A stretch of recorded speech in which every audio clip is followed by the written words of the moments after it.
Gonna give it a couple minutes and see who comes to join us today. Is that enough light? It's a little dark in here. Hold. Can you hold for production? Turn some more lights on in here.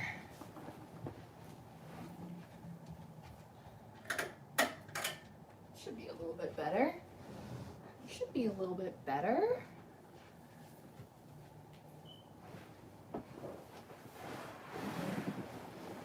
All right, here we go. How are we doing? I got my blankie. I got my comfort blanket. After last year, I think we're all a little bit traumatized, just a little bit. Hi, Maria. How are you? Hi, Maya. Hello. Hi, Charlize. So we're going to give it a couple minutes and see kind of who else rolls in to join us. Hi. Hi, how are you? So I've made a couple changes moving forward through January that we're going to be implementing now. So first off, I want to thank everyone so much for all of the love and all the support that you showed me since I started, but this past year especially. 2021 was a really difficult year for all of us. So if you are not feeling like you're in a super festive spirit, be gentle with yourself. It's completely normal. It also is important to mention that, you know, the Gregorian calendar that we use doesn't really make a lot of sense. As I keep reminding you guys, winter, for those of you that are experiencing winter right now, like me, is the time to kind of rest and restore. So if you don't feel like coming out of the gate with your New Year's resolutions and your new diet plans and all this stuff, if you don't feel that way, you're actually very much in alignment with nature. So just be really gentle with yourself. When I was doing the monthly readings for Patreon and Vimeo, I was noticing that there was kind of like a split between the collective that I'm reading for. And it was like this to be or not to be sort of energy. And it's like half of the signs I really noticed just wanted to be. They wanted to just kind of sit and relax and still kind of recover from, it's like how they say you have a hangover on New Year's Day. It's almost like having a hangover from all of last year. And so that is what a lot of the signs are doing. And then the other half of the signs were taking more of a proactive or an active approach. They were really getting a fire under their belly and starting to move, right? I just know at any point in time, you can hop back and forth. At any point in time, you can decide that you want to do a little bit more, make some changes. And at any point in time, you can decide that you want to pull back and you want to do a little less and you want not to be. You just want to be. You want to sit, you want to relax. You're tired. I get it. We are all tired. I am emotionally exhausted from 2021. So just be nice to yourself. Just because the calendar says something doesn't mean that you have to do anything that doesn't feel right for you in your spirit. But part of what I am doing is moving forward. I want to do a lot more live streams. I sat down the other day and I was really thinking about me, and I was thinking about you and the collective and kind of what I do here. And I really always want to make sure that I am serving you guys in the best capacity that I can. I am compensated for my work, but this is a service position. So I sat down the other day and I was talking to my guides and I had my cards and I was doing this whole thing, trying to figure out like what the collective as a whole is going through. And more importantly, like what you guys need. And so a big message that had come through for me was that it was important for me to be more present on YouTube, to be a lot more active, and to be able to come on more spontaneously to talk to you guys about a variety of different things, to an entirely different spectrum of readings than we have been doing, at least last year. Last year I had a lot of projects on this channel. We did a lot of really good stuff. Some of this energy I'm pulling in is very reminiscent of when I first started my channel, covering a lot of different things. And so moving forward, it was made clear like that was the best approach and I could serve you guys the best doing that. Now, in order to do that, because I do have other things and classes I teach and all of this kind of stuff, I'm changing the way that we're doing the weekly readings. So typically I do like 1 or 2 zodiacs pretty much every single day throughout the week, at least 5 days. But what I'm doing instead is I'm basically doing block scheduling. So I'm doing the readings on the first and on the third weeks of the month, and I'm blocking them out. So this starts tomorrow. Tomorrow is Monday. So you will see all 12 signs come out from January 1st to January 15th. And then come the third week in the month, we are going to have more bulk readings that will come out from January 15th to January 31st. I was like, what is the day? What does it go to? January 31st. So that's how we're going to do it. It's the same amount of readings. It's still 24 zodiac readings, 24 extended readings, still 48 readings, same amount of content, but I'm doing it for a couple reasons. One, I want to make sure that I'm giving you guys more real-time guidance. Sometimes the readings can be very big and esoteric, and sometimes the stuff that happens is 2 months out, 2 years out. So I wanted to kind of scale it down a little bit. The other reason is that I was noticing in my readings across the board that some of them were really esoteric. They were really spiritual. It's like these big, broad messages. But the other half of the readings were really kind of practical, very kind of like 3D focused. And so I wanted to develop a spread that I could kind of give you the best of both worlds and have a very well-rounded reading. And so that's what I've done. So the first round of weekly readings for the month is going to come out tomorrow. Mondays, I will be posting the mutable signs. Tuesday, I will be posting the fixed signs. And Wednesday, I will be posting the cardinal signs. All of you will be there. You will all have your extended reading, which is available individually on Vimeo, or if you're part of our Patreon family, you know it's over there. Yeah, so I'm really excited. And then we'll do the same exact thing on the third week. I didn't want to give up doing weekly zodiacs. I really like weekly zodiacs, and I know that you guys really enjoy the weekly zodiac readings, but I do feel as though I'm supposed to be more present here, doing a lot more live streams, all of that stuff that we talked about before. So I figured the best of both worlds was to make a spread that can cover your needs for 2 weeks at a time, because that's when your reading was going to come out anyway. It's every other week for each sign. And we'll do them that way. So I think it's going to be good. I'm really excited. This spreads, the messages that are coming out are really cool. But that is what we're doing for January. We're doing the first half and then the second half of January for the zodiacs. Mondays are mutables, Tuesdays are fixed, Wednesdays are cardinal signs. Let's see. Who's here? Who's talking to me? We got a few people. Charlize. Oh, Kelly, hi. It's your first live. How wonderful. It's freezing in California? It's rainy. It's rainy and gray here in Jersey. New grandbaby, just need a moment. Oh, Charlize, congratulations. Oh, congratulations. Hi. Hi, 17. Holly, outside therapy experience, more live streams. Yeah, there's a lot of stuff that I want to come on and talk to you guys about, and a lot of collective readings, and I have a few new projects coming out in January for you guys. So I'm really excited. I think these new weekly readings, these new zodiac readings, I think they're going to serve you guys a lot better. It's going to give us more time to hang out and live stream and do all of that kind of stuff. And I'm really excited about the Patreon worker bee tier and what we're doing there in January. So I usually kind of pick a general theme for all the workshops on Patreon. In January, we are doing the tarot series. So we're actually going to learn the fundamentals of tarot together. All of the episodes are really laid out, so they are very kind of streamlined and they're easy to digest for you. Tarot can be very, very complex. So I want to give you a real like workable foundation. I have all of these template spreads for you guys. I have these bonus videos on deck curation, all this really, really fun stuff on top of like all of the rest of the mystery school that we do over on the Patreon. And so I'm just real excited. I'm just really excited about January. I am tired.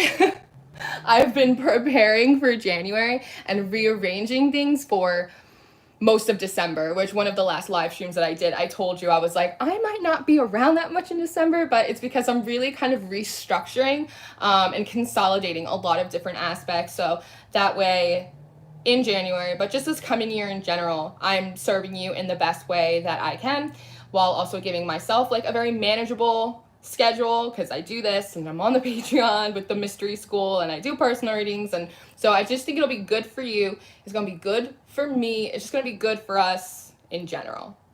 So that's what we have. Hi, Garrett. How are you? Hello, Dave. I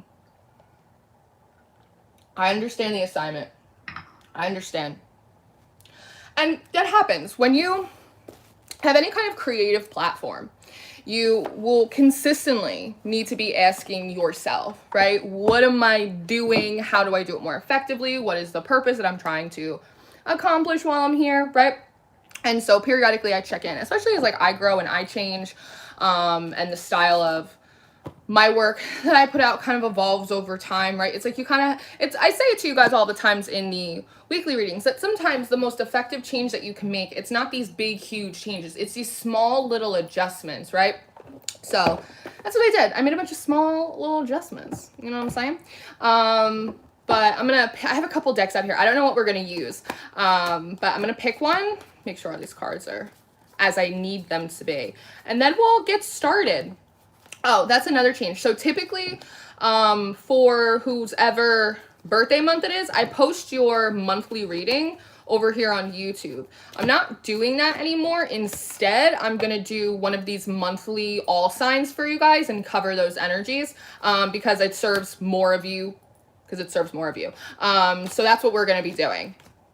So this is in lieu of that. Capricorn actually got 2. Happy birthday to my Capricorns. Got 2 monthly readings out of me somehow. I don't know. Capricorn's just slick like that. The longest one is available on Vimeo. Both of them are available on Patreon if you guys want that. But this is going to be in all signs for January 2022. If you're interested in your individual monthly, the full one, feel free. The links are all down below in the description box for you if you feel so guided to them. I think I'm going to use the Rider-Waite Tarot for you right now.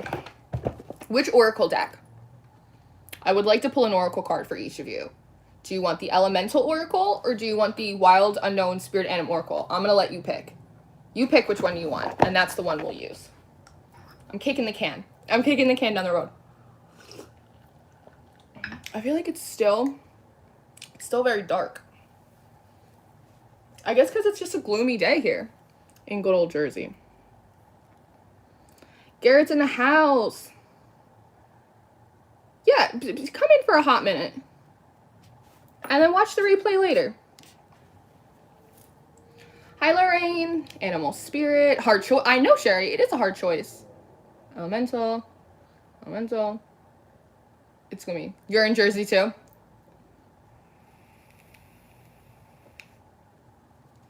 They said it might rain. They say it might snow tomorrow in Jersey, which makes me a little. So I had to go run some errands before, make sure I have my supplies, things I need to feel comfortable stuck at home. Even though I spend all of my time at home anyway, because I work from home, just like a lot of other people. But I hope you guys had a healthy New Year's Eve. I hope you are resting. I hope you're recharging. Elemental? Oh, a couple elementals. Just kind of buckle up. Happy new moon, by the way. It is a new moon in Capricorn. If I have the energy, I may come back on later, a little bit later after this, and do a new moon reading for you. Since we are switching things up this month. So I'm pretty excited. Hey, Corey. Rain for a week. It's snowing where I'm at, Crystal Lake, Illinois. If it snows tomorrow, it'll be the first snow of the year in Jersey. It'll be fine. I don't think it's gonna be that much. I should probably write down timestamps, right? That's a responsible thing to do. Let's be proactive about having our stuff together. So is that the Oracle deck you want? You want the Elemental Oracle? Is that the one? Tell me what you want, what you really, really want. I think we're going to do Elemental. It was calling me, but I wanted to give you guys the option. You know what I'm saying? All right. Well, who should we start with? Maybe Capricorn? Since it's their birthday? And it's their full moon? Capricorn.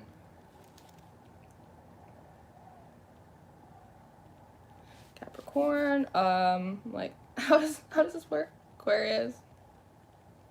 I'm tired. I'm a little out of it today, honestly.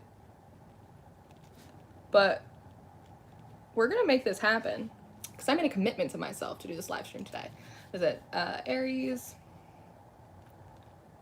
Taurus, Gemini, my little Geminis, Cancer. I believe the full moon is in Cancer this month, if I'm not mistaken. Leo, and then we'll do Virgo, do Libra, and then Sagittarius will be last, but never least in my heart. You had a very interesting bi-weekly reading, Sagittarius, by the way. I did yours earlier this morning from today to the 15th, and it was interesting. A lot of interesting energies for you guys. Gemini's was pretty interesting too. Okay. Let's see what we got going on here. It's full on Capricorn today. Capricorn everything. Capricorn rising. There you go. Feeling out of it too. A lot of it's the energy. Just before we even start, if you're also feeling like a little shitty, that's a lot of the collective energy right now is like that. The collective energy is heavy, it's dense. There's a lot of funny stuff going on in the astral, in the dream world. There's just a lot energetically happening around us right now. The Schumann's back on our bullshit, all of it. Absolutely all of it. So if you're just not feeling it, if you feel extra tired, if you feel out of it, you're with the energy. Don't worry about it so much. 17 minutes. Okay. All right. I'm not dreaming. I feel like the giant January 22nd in the back is a huge sign. Oh, this one on my calendar? This is my calendar right here.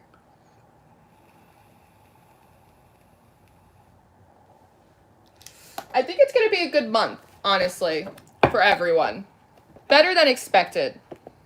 Which is, you know, I don't think anyone really expects a lot. So I think we're already starting off a really good point. All right, let's pray. Let's get into it. All right, Father God, thank you for bringing me and everyone in for this monthly reading. I ask that you give me wisdom, clarity, and discernment to deliver these messages accurately for Capricorn's highest of love, light, alignment, and assignment. We praise you, we love you, we thank you always. We give you all the glory and the honor for these messages. To the utmost high. In Jesus' name we pray. Amen. Amen for a new year. Thank God in heaven. There we go. We have each other. I have my comfort blanket. So let's see. Capricorn. So part of what we were going over in your monthly reading on the Patreon, Capricorn, was about keeping emotions in their right size. Capricorns are not particularly expressive people. And so Capricorn, sometimes when you bottle things up, emotions tend to increase. They get bigger than what they would have normally have been had you like process them or you express them. There's a lot of like temper management that's kind of going on throughout the collective right now. January in very many ways kind of feels like a refinement, and that's going to be different for everyone.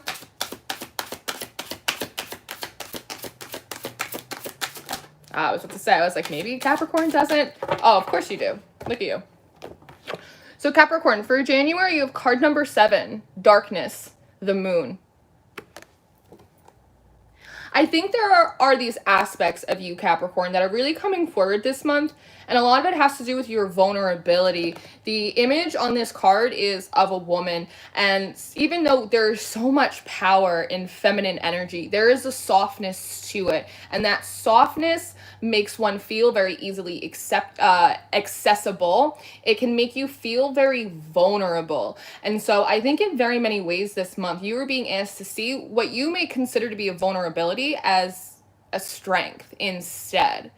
And again, part of this moon energy is slowly uncovering or unraveling these aspects of yourself that have changed or that have grown. And I'm feeling a lot of contrast energy. It kind of reminds me of last night I was sitting and I was sort of thinking to myself about ways I used to act or do things, say 5, 10, 15 years ago, and really kind of seeing myself in a new perspective, realizing in very many ways how lost I was, or how I was moving out of fear or scarcity or loneliness or all of this stuff. And so you might have to process a little bit of that this month, if you experience any of that, kind of having this stark contrast between how you used to be and how you are now, maybe realizing that in many ways, this new version of yourself that you have grown into and you are continuing to grow into, you don't know as well as this old version of yourself. You may still be defining yourself by terms and conditions of a former you. So just take that under an advisement. Just kind of think about that a little bit. So let's say Capricorn new moon, baby. Yeah. I love that. The possibilities of 2022. I saw one of my friends, Kat from the Hazelwood Apothecary, she said a tweet. She was talking about using the word possibility instead of the word potential, because potential can be such a loaded word and it can bring in those feelings of guilt and shame that you didn't reach your potential. Whereas when we use words like possibility, we're kind of releasing any expectation of how a year or how a situation or a month might turn out, but instead leaving yourself open, right? And sometimes when you leave yourself open, you are allowed to be pleasantly surprised.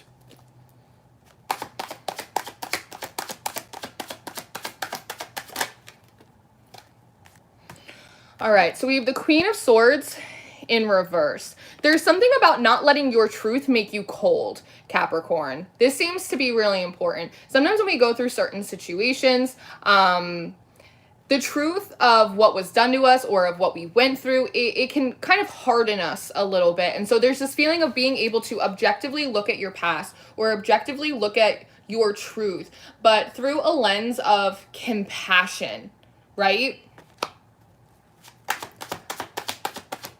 It feels like an energy that you're still kind of processing and working your way through. And I think that that's okay because it's not like a light switch. You guys were cut out. Are you okay? Again, it's very like stormy. And so if something awry happens, let me know and we will fix it.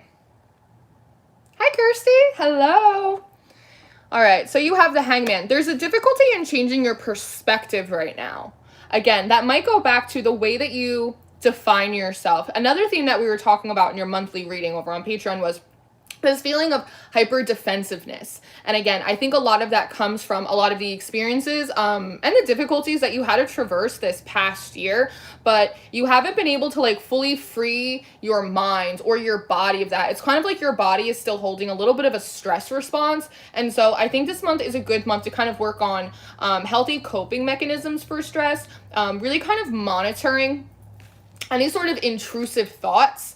That seems to be really important. It kind of reminds me of when people are paroled, they're released from incarceration, but all of their mannerisms, a lot of their habits are still the same as when they were locked inside. And because even though logically, like they know they're in a new situation, they know that they're free, they know that they're exonerated, there's still something about that muscle memory of being defensive or being a little bit hard to protect yourself, or assuming the worst out of people or a situation. And so just like picking up a new habit or gaining some new type of muscle, you have to practice it and you have to work at it a little bit. And that in and of itself might make you feel kind of vulnerable because you're really good at everything, Capricorn, right? It's like there are a few things that really kind of stump you.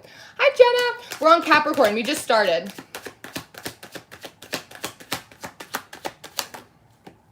Four of Wands. Okay, this is nice. So we're restabilizing. More than just restabilizing, it feels like we're working through some social anxiety. That's a little bit of what it feels. So when you look at this Four of Wands, we say that it's a union card, it's a marriage card, right? But if you notice, all of these people are outside of this castle. Now, traditionally, why are castle walls so big? It's because they're a safety precaution that they have, right? Oftentimes we put up boundaries, we put up these walls. This is you in January, finally starting the process of becoming comfortable outside of your comfort zone. When this happens, I tend to call it expanding our comfort zones. In particular, about your relationships with other people, that other people can be a safe place for you, that people can have space for you. Also that, how do I want to say it? it's kind of like that some people won't always let you down. It's the feeling of times in the past, Capricorn, when you've gone and made friends or had relationships and really enjoyed it. One of those moments where you're like, yes, like this is what I was missing. And then it all kind of just turns to crap later on. It's, again, pulling that narrative kind of out of your mind and replacing it with something that's a little bit more positive or a little bit more productive. If you even notice the coloring on these cards for you, it's the idea of like moving out of being kind of blue, right? And I do believe we have two. That's a hawk. That's a big hawk for you, Cap. Wow. I believe we have two new moons in January. So it's kind of moving out of this like blue moon into something that's a little bit more yellow, something that is a little bit more bright, a little bit more energized. I know that you are good at doing things all on your own, but I think that you underestimate how much joy and energy that you actually pull in from other people if you choose to engage with them. And so if you've been dealing with a lot of exhaustion, it might be from being so isolated. And I know it's hard to see each other like face to face right now, but again, we live in a digital age, you know what I mean? So it's like we can Skype and we can Zoom and we can FaceTime and we can DM and we can call and we can do all of these things. You pull in more power when you allow yourself to have community support. And I don't think you've allowed yourself to have that for a really long time. And it all just kind of starts with this shift in perspective. That's part of these lunar feminine aspects of you really coming up and forward, asking you to try and integrate them a little bit.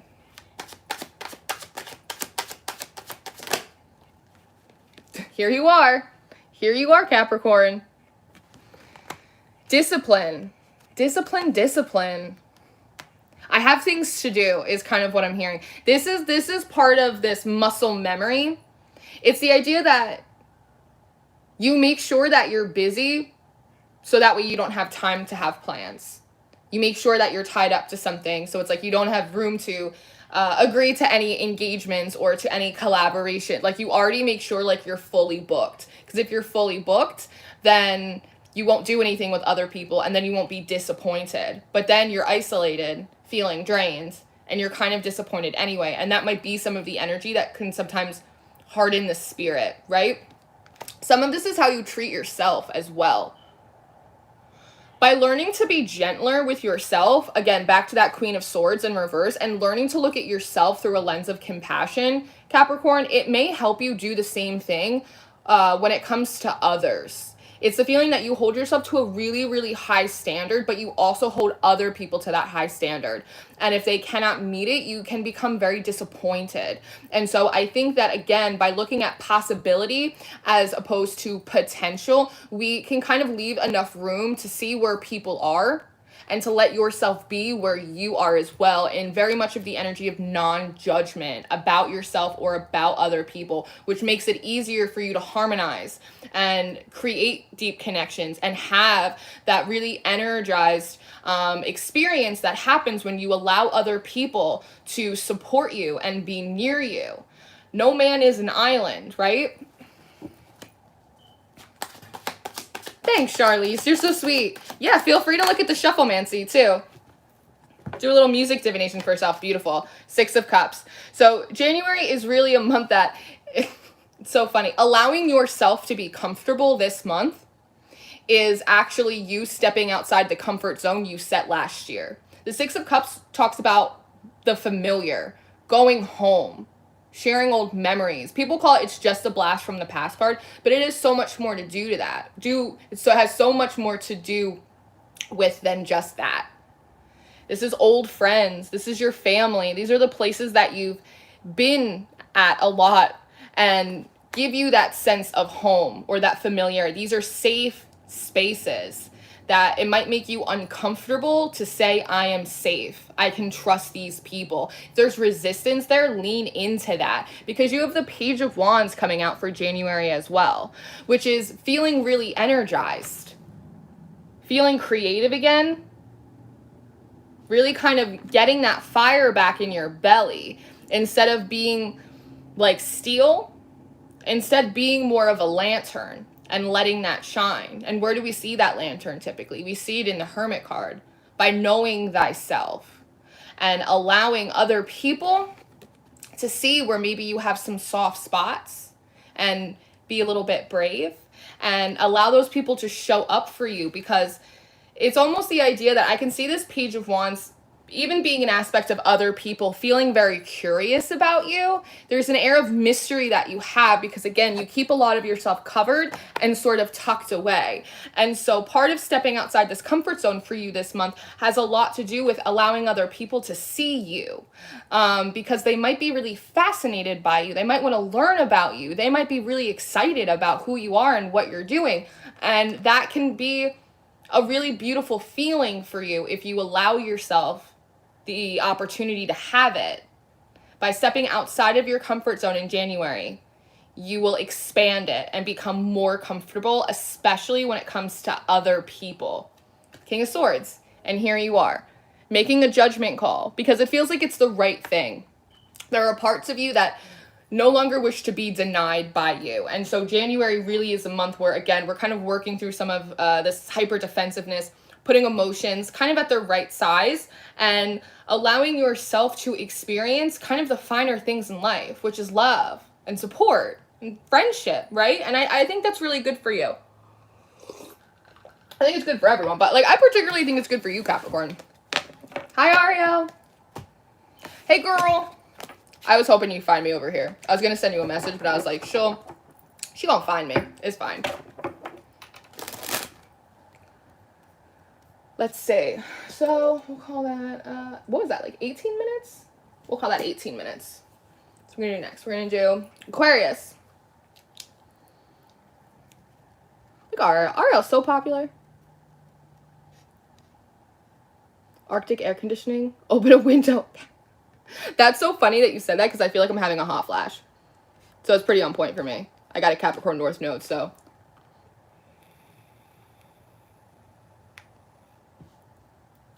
Oh, Eve's here. Hi, Eve. I see you sneak in.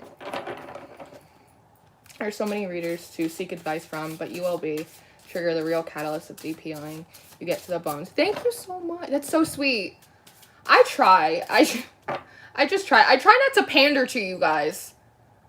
I just try and talk to you like you're fucking people, you know? And there's such a wide array of you. That's something that, again, I was really thinking about when I was trying to talk to Spirit about, like, how do I best kind of, like, serve this community? Because a lot of you guys are really interested in the, again, like, the higher magics, the esoterics. You want to talk about the 5D. You want to talk about what's going on in the astral. And, like, me too. Like, I want to talk about it with you too. But there's also, like, a very practical need there as well about what's going in your day-to-day life. And, you know, should you be, you know, investing in stocks? Like, what about relocation? You know, it's like very practical 3D concerns and these very kind of highbrow 6D topics as well, which is why I'm changing the way that I'm doing the weeklies, and I'm doing them in these 2-week blocks that cover both of those sides for you. I never want to pander to you. I want to be able to be of good service and give you guys what you need.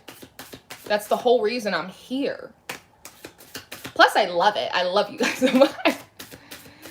I want the whole Scrooge transformation tonight. Me too. Click my heels 3 times. I don't know about Kansas, but something going on with Montana, though. I don't know what's going on with Montana. Hi, Natalia. Hi, T. Roy. I don't know what's going on with Montana, but Montana keeps popping up in my mind. It's not for me to visit. It's something... Usually when they give me a location really strongly, it's because it's going to end up in the news for something. So keep an eye out on Montana. So let's see. What time is it? 34. Aquarius. You want to come out. What are you? The cave. Protection. You might actually want to be. As I was saying before, I was pulling in the whole, like, to be or not to be. I think, Aquarius, you might actually be deciding to be. To kind of sit in your own energy. It feels like a gestation period for you. This could be what you've already been doing, but it feels like you're still in it.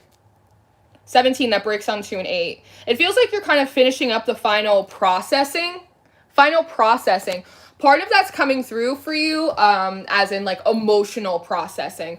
Part of it feels like spiritual processing from any upgrades or activations or just new kind of intuitive bits that are coming through for you.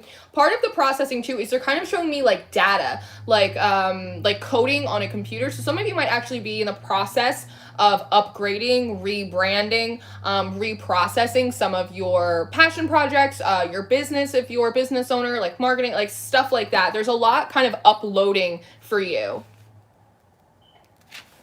There's a lot of birds in this card too. You might be seeing like an excessive amount of birds, or your favorite bird, your favorite bird.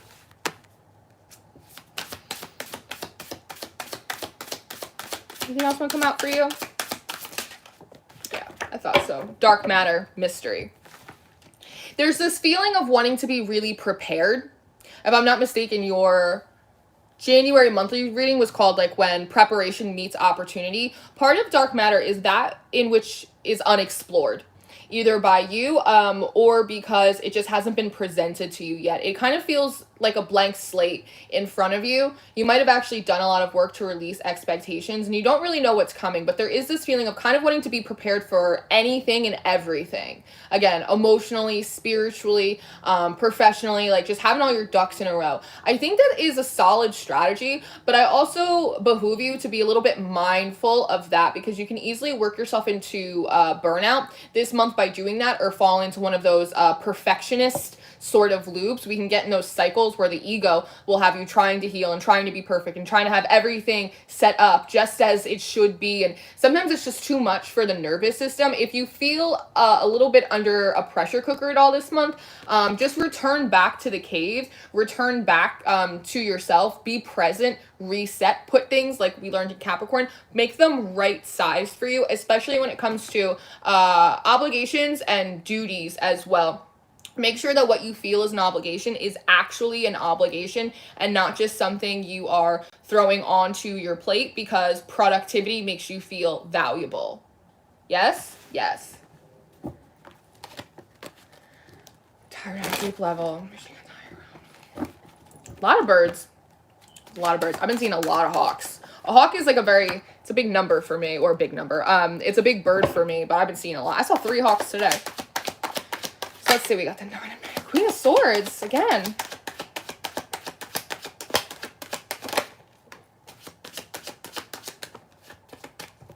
Okay, so we're working through some control stuff. So this Knight of Pentacles in reverse, it is this feeling of being a little bit experiencing some instability.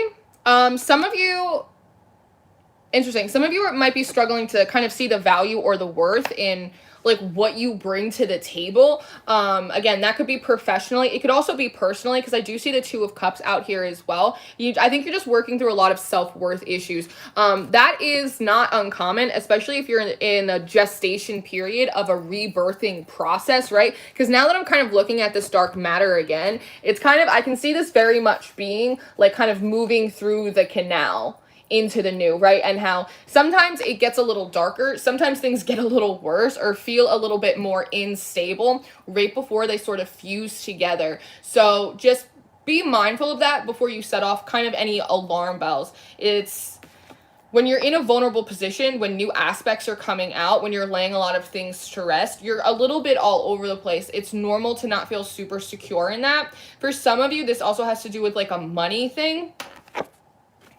If that is what's going on, then just do your best, right? To kind of put away whatever resources you can.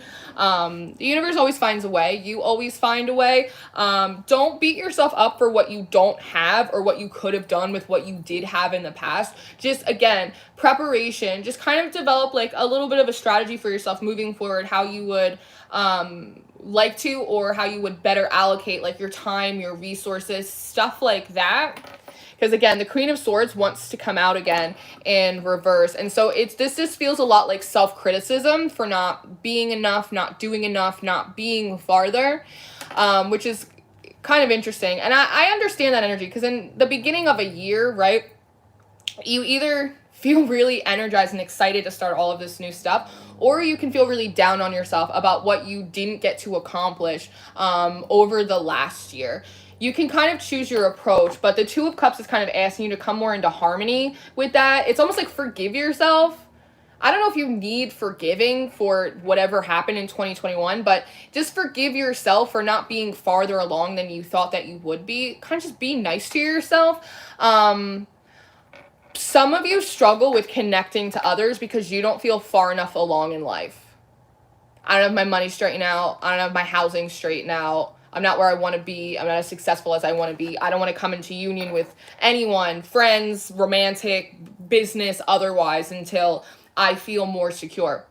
Again, I understand that energy, and it doesn't come out of a completely distorted perspective, but you have to be mindful when you are denying yourself kind of basic needs like human contact and connection, because you're on a perfectionist loop, because the Emperor is coming out in reverse, which does show it's like this way in which you might try to control things, right? Again, it's how we give ourselves a sense of security.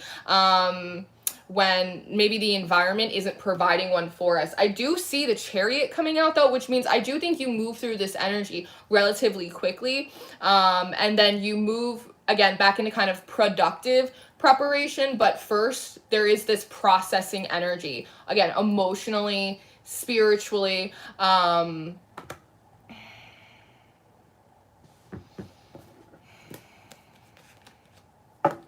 Magician in reverse. Yeah. You're moving through this energy.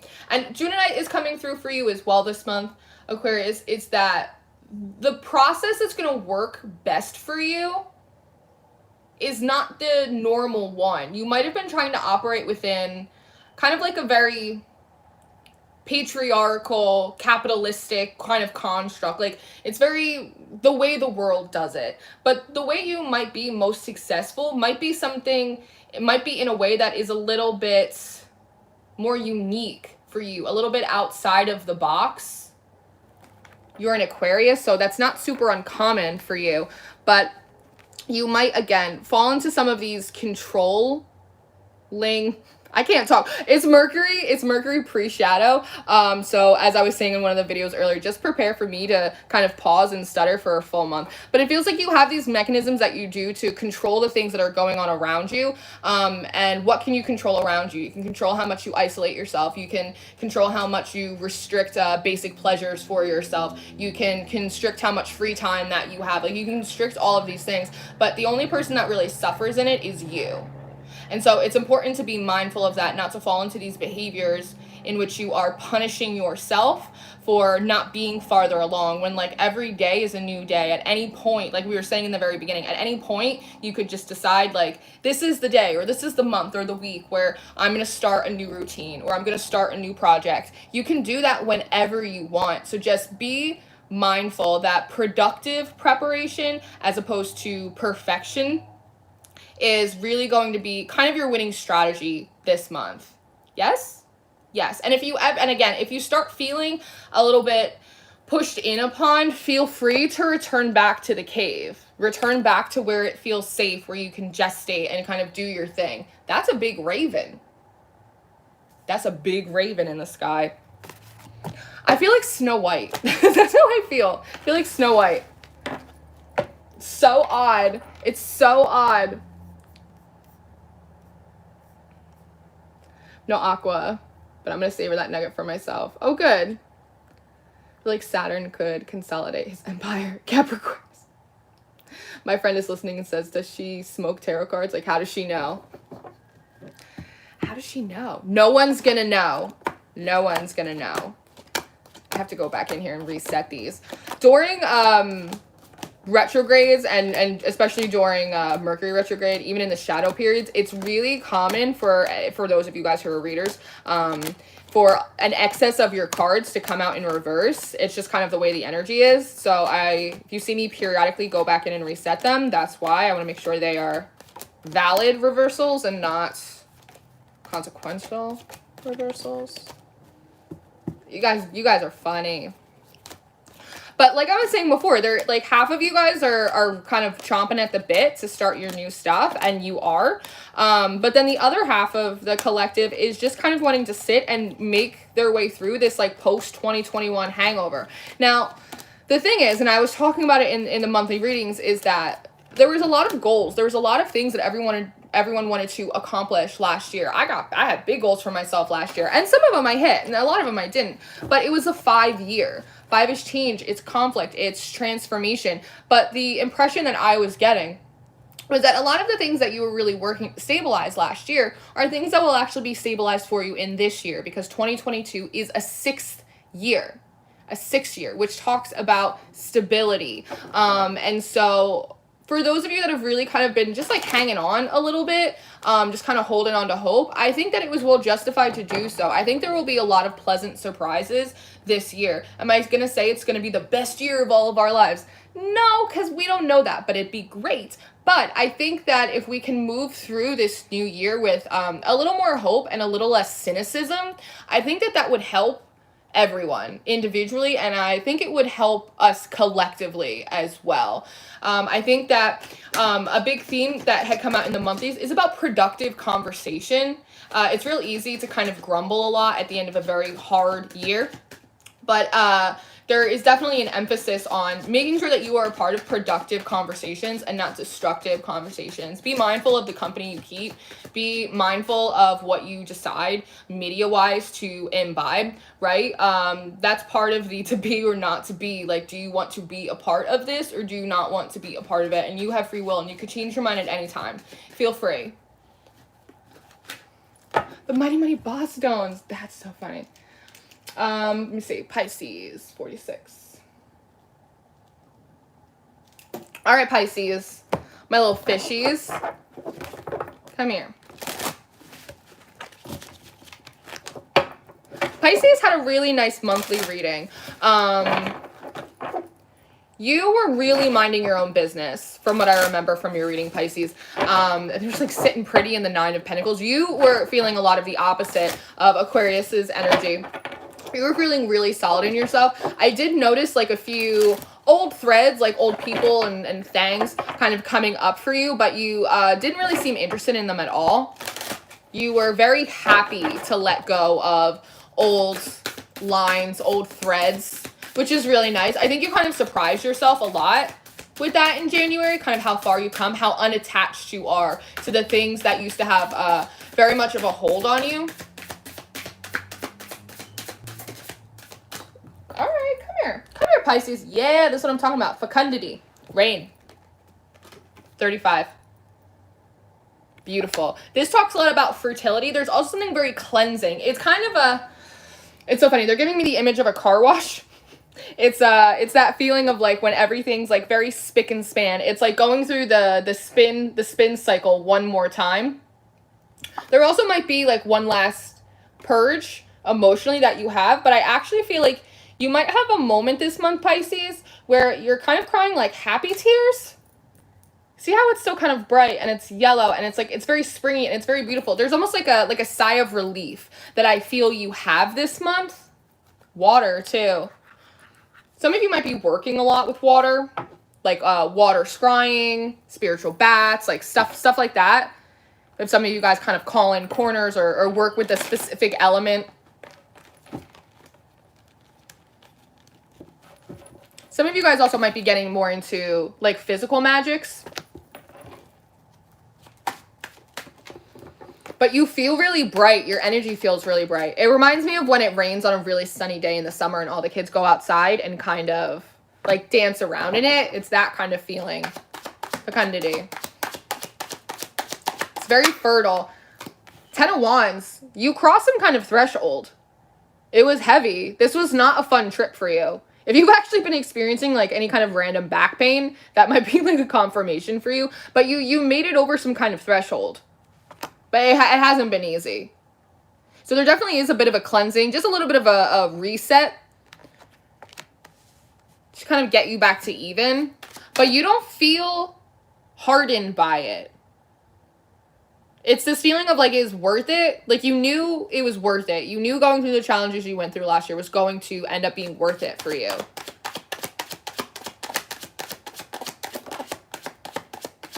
You also learned a lot of focus this past year. Do you see how his head isn't looking up at the destination, right? but instead it's focused on exactly what he's carrying. I think you learned a lot of discipline. I think you learned a lot of focus, and I think you learned how to implement structure last year in a really challenging and difficult way. It came up in a bunch of your readings, but I actually think that it's serving you really positively this year moving forward. Eight of Cups. The Eight of Cups. There's something that's more fulfilling for you. I think in many ways, a lot of what you went through was kind of setting up some kind of foundation, teaching you skills that you need, but it's kind of like a weird little uncomfortable appetizer, but I look at this Eight of Cups and there's a feeling of like getting into the meat of it, getting into the meat of life now, going to find what is meaningful to you, and also redefining that as well. Redefining what is meaningful. It might not be a terrible idea to just take a moment in January and just really kind of check in with yourself and ask yourself that, because what was really meaningful or important to you last year, what you really wanted to prioritize, some of those priorities may change now, and to give yourself the freedom in which to do so, to change those priorities, to change your definition of what is meaningful. It might be something that is a little bit more simple than what you were aiming for last year. Three of Pentacles. So I see some collaborations. I see you being a lot more mindful of collaborations, though, of group work.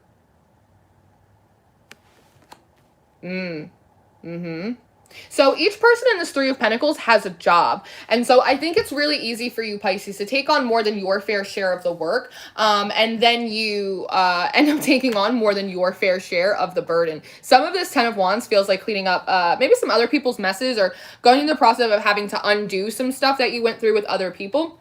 But I think you learned a lot of valuable lessons, like I said, because moving forward into January, I think you're opening back up to the idea of working with other people. But in this situation, everyone has a job. Everyone's doing equal labor. It's just different labor. So part of that is also, in a very humble way, Pisces, you recognizing in January what you know and what you don't know. And the things that you don't know, going out and seeking the right people to teach you that information, or to contribute to whatever it is you're working on, because they have more of a specialty or an expertise in it. Knowing what you know and what you don't, and being vulnerable enough to allow that assistance to come in for you if you need it. But again, also making sure that there is equal delegation of the work. What are you? Page of Swords. Yeah, you're getting a handle on it now. You're getting a handle on it now. I also see you taking up some new studies in January as well. It feels academic. I mean, for some of you, it can be spiritual in nature, but it feels more academic. It feels like independent study, though. Some of you may have someone come in, like a coach, like a mentor, again, to do some kind of work for you, or to teach you how to do some kind of work. That might actually be what some of this Three of Pentacles is you realizing aspects that you don't know or you don't understand, and going and seeking help so people can teach you how to build it, how to do it for yourself. Ace of Wands. Boom. Call to action. If you've been thinking about it, Pisces, January is a good month to do it. Ace of Wands is a lot of energy, but it is most especially a call to action, to go, to do, to ask. This is also saying that whatever it is that you have been thinking about starting, wanting to start, that the energy that you need is present for you in January. It is provided for you. So if you want it, like Ariana Grande, like, you can have it in January, because the support is there for you. Your ego is not in the equation, and the energy that you need in order to start is there. And because you've learned structure now, you also have the ability to maintain it. Seven of Swords. It's because of adaptable thinking. That's what it is. Sometimes two heads are better than one. Four of Pentacles. And it's also going to help you build up your resources. That's what that is. It's going to help you build up your resources, which you're going to get a lot of confidence from, because again, it's going to add to your overall stability. So in many ways in January, you are applying, after this initial kind of cleanse, you are applying the lessons that you learned in 2021. And it's the first month of you building real substantial stability in your life. And for a lot of you, even regaining a lot of your self-confidence, because a lot of you are building up your finances again after perhaps a few lean months for you. Nice. Okay, Pisces. Get your freak on. I'm here for it. That's what I like to say. That's what I like to say.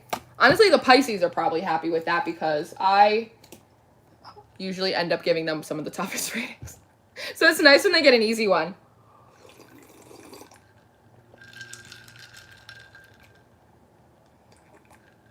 Hi, Catherine. How are you?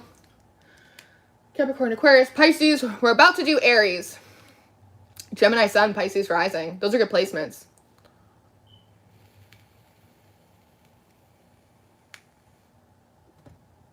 Saturn and Uranus have been kicking your butt. Your North Node will meet Uranus there. My North Node. Oof. A radio is scanning your skull cavity. That's hysterical. Okay, so who are on next? Aries. What time is it? 55. Nice. For you. Ariel, you know these Pisces readings be hitting for you, so don't even start with me. I will astral project to your house right now. I swear to God. Don't make me do it. Come on, Aries. Let's see. Let's see what we got for you. Aw, thanks, Ariel. You're sweet. It feels very quiet in this room right now. Like almost like an echo. Almost like an echo.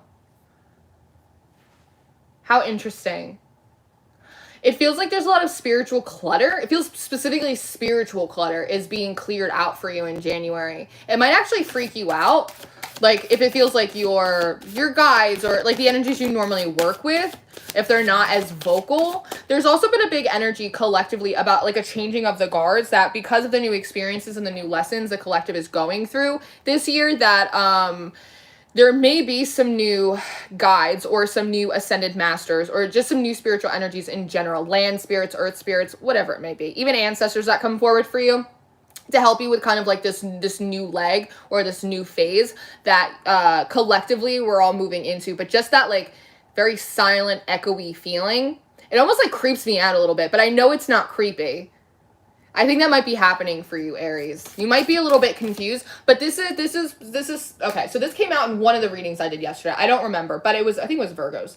But it was about the idea that sometimes we can lean so much on confirmation or our guides or whatever energies you work with to help us deal with stuff that we almost forget that like we are incredibly powerful creators as well, that like you got the juice, Aries. And so you might be left kind of riding your bike with no handlebars in January because it's an opportunity for you to remember how clever you are and how resourceful and how intuitive you are, like without all of the extra and the extra noise around you.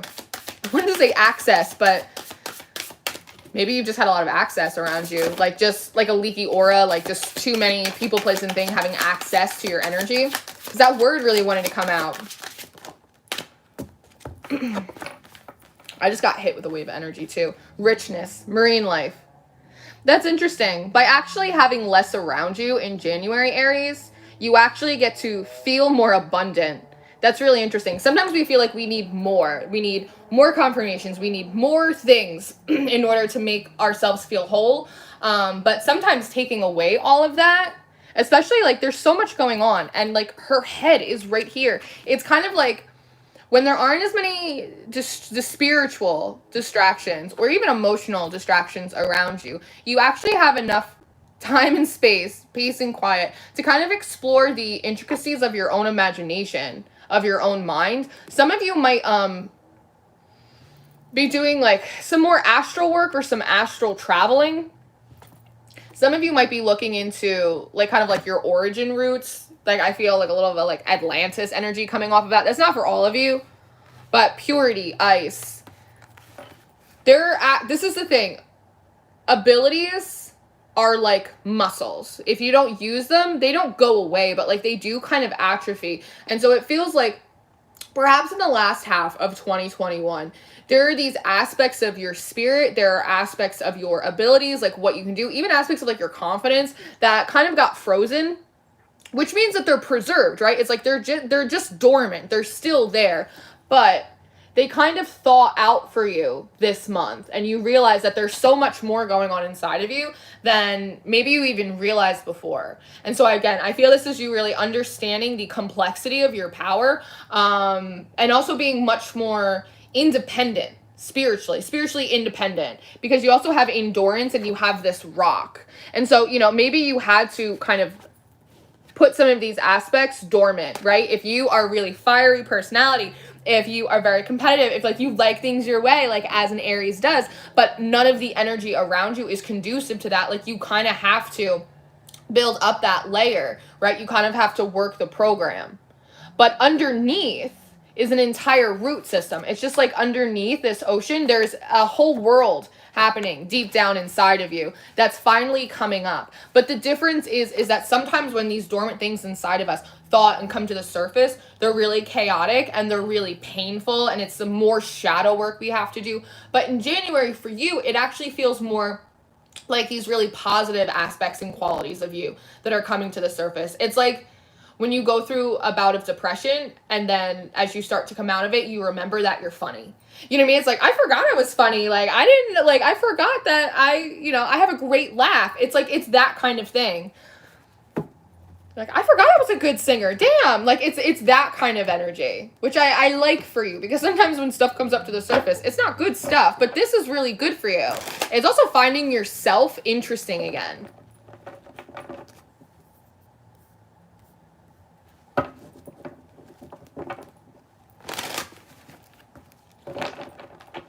Crutch be gone. Yeah.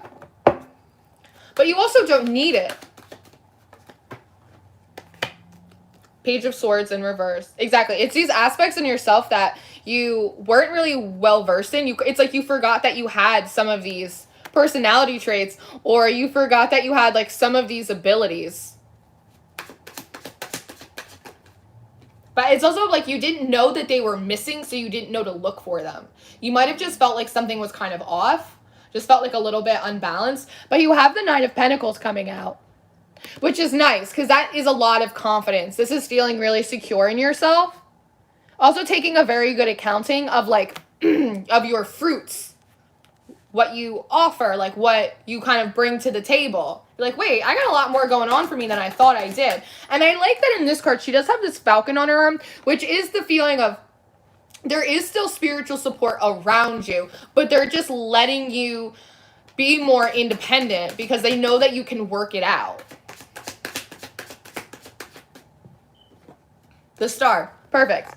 Exactly what I said. They know that you can work it out. There's a lot of healing coming in here for me, particularly of your emotions. It feels like your emotions are going to be soothed in a way. Again, as I was saying before, there is a little bit of this frustration or a little bit of this like anger, sacred rage energy that's kind of moving through the collective right now. We are purging a lot of dense energies, and oftentimes that will come up and through as anger.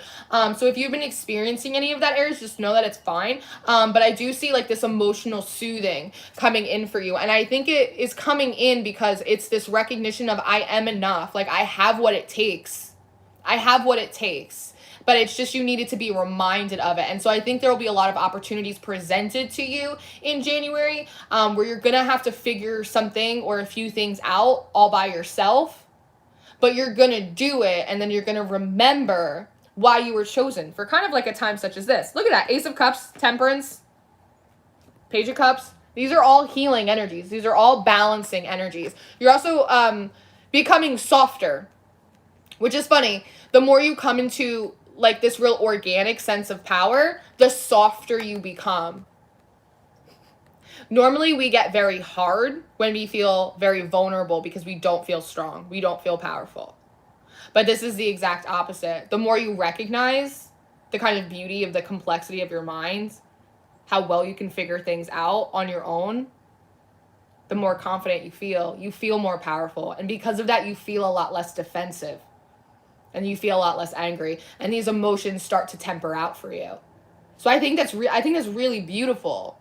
It feels in very many ways like a reset, but it's not a divine reset. It's your reset that you're doing for you because you want to. And I think that that's a really gorgeous thing when we put ourselves back in the driver's seat sometimes, and we are responsible drivers.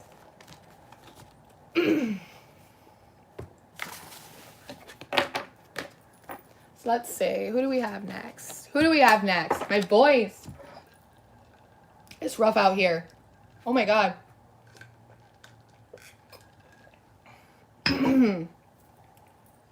ET phone home. Love to be or not to be. Great way to start the new year. Yeah, I think so too. So Taurus, we have, we'll call it an hour and 5 minutes. Yeah, right, Taurus? Yeah, an hour and 5 minutes. I wish YouTube would change this damn ticker talker he's got up there. Like, don't give me 68 minutes. Just tell me it's an hour and 8 minutes. It's just easier for everyone.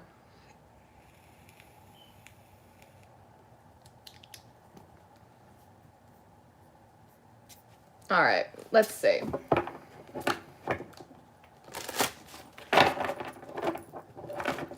Taurus. So speaking of anger, in Taurus's monthly, we were talking a lot about the art of diplomacy, about learning how to let people be where they are. Taurus can be kind of a stubborn energy. We know this, right? But sometimes you could be a little bit stubborn about how you think people should be. And again, it's holding people to the same standard that you hold yourself, which can sometimes lead to incredibly disappointing results. So a lot of what your monthly reading was about was kind of being able to be really diplomatic. There is definitely a theme of like you win more bees with honey than vinegar that had come through. Because there is still this kind of like delegation. Also, there's something for you, Taurus, in January about being more communicative with other people about what you expect of them or what you need or the best way for them to assist you. Like making it very clear, doing it in a kind way, making it very clear to them though, because some people might not know what you are expecting of them and so they don't fulfill that need and that may frustrate you. So January is a month where you are kind of learning how to work with other people in a much more productive way, which I think helps you kind of regulate any temper or frustration that you may be experiencing of not having your needs met. And part of the key to that is proper delegation. Some of that is, a lot of it's just, again, the people around you, but some of it also has to do with like spiritually as well. All things kind of have to serve a purpose. So for some of you, you might even have to look at certain aspects of your spiritual life or your spiritual support team and kind of say, hey, like, I need help in this area. I need help in that area, right? Like, be a little bit more specific with your requests. It's not just like, I want to make a lot of money this month. Okay, no, but like specifically ask them, like, help me with marketing, or can you help me find the right job posting, or can you help me find something here? Like, be more specific. Be specific. Be specific. Apple cider is your favorite. That would put me right on my ass. I'm allergic to apples. You don't want this deck. You don't want that deck at all. You don't want that deck at all. All right, fine. We'll use this deck, Taurus. Damn.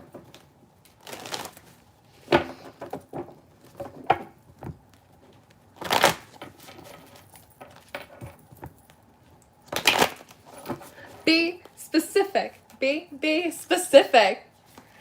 All right, Taurus, let's see. Okay, look, that was quick. That was quick. Look, dolphin in reverse.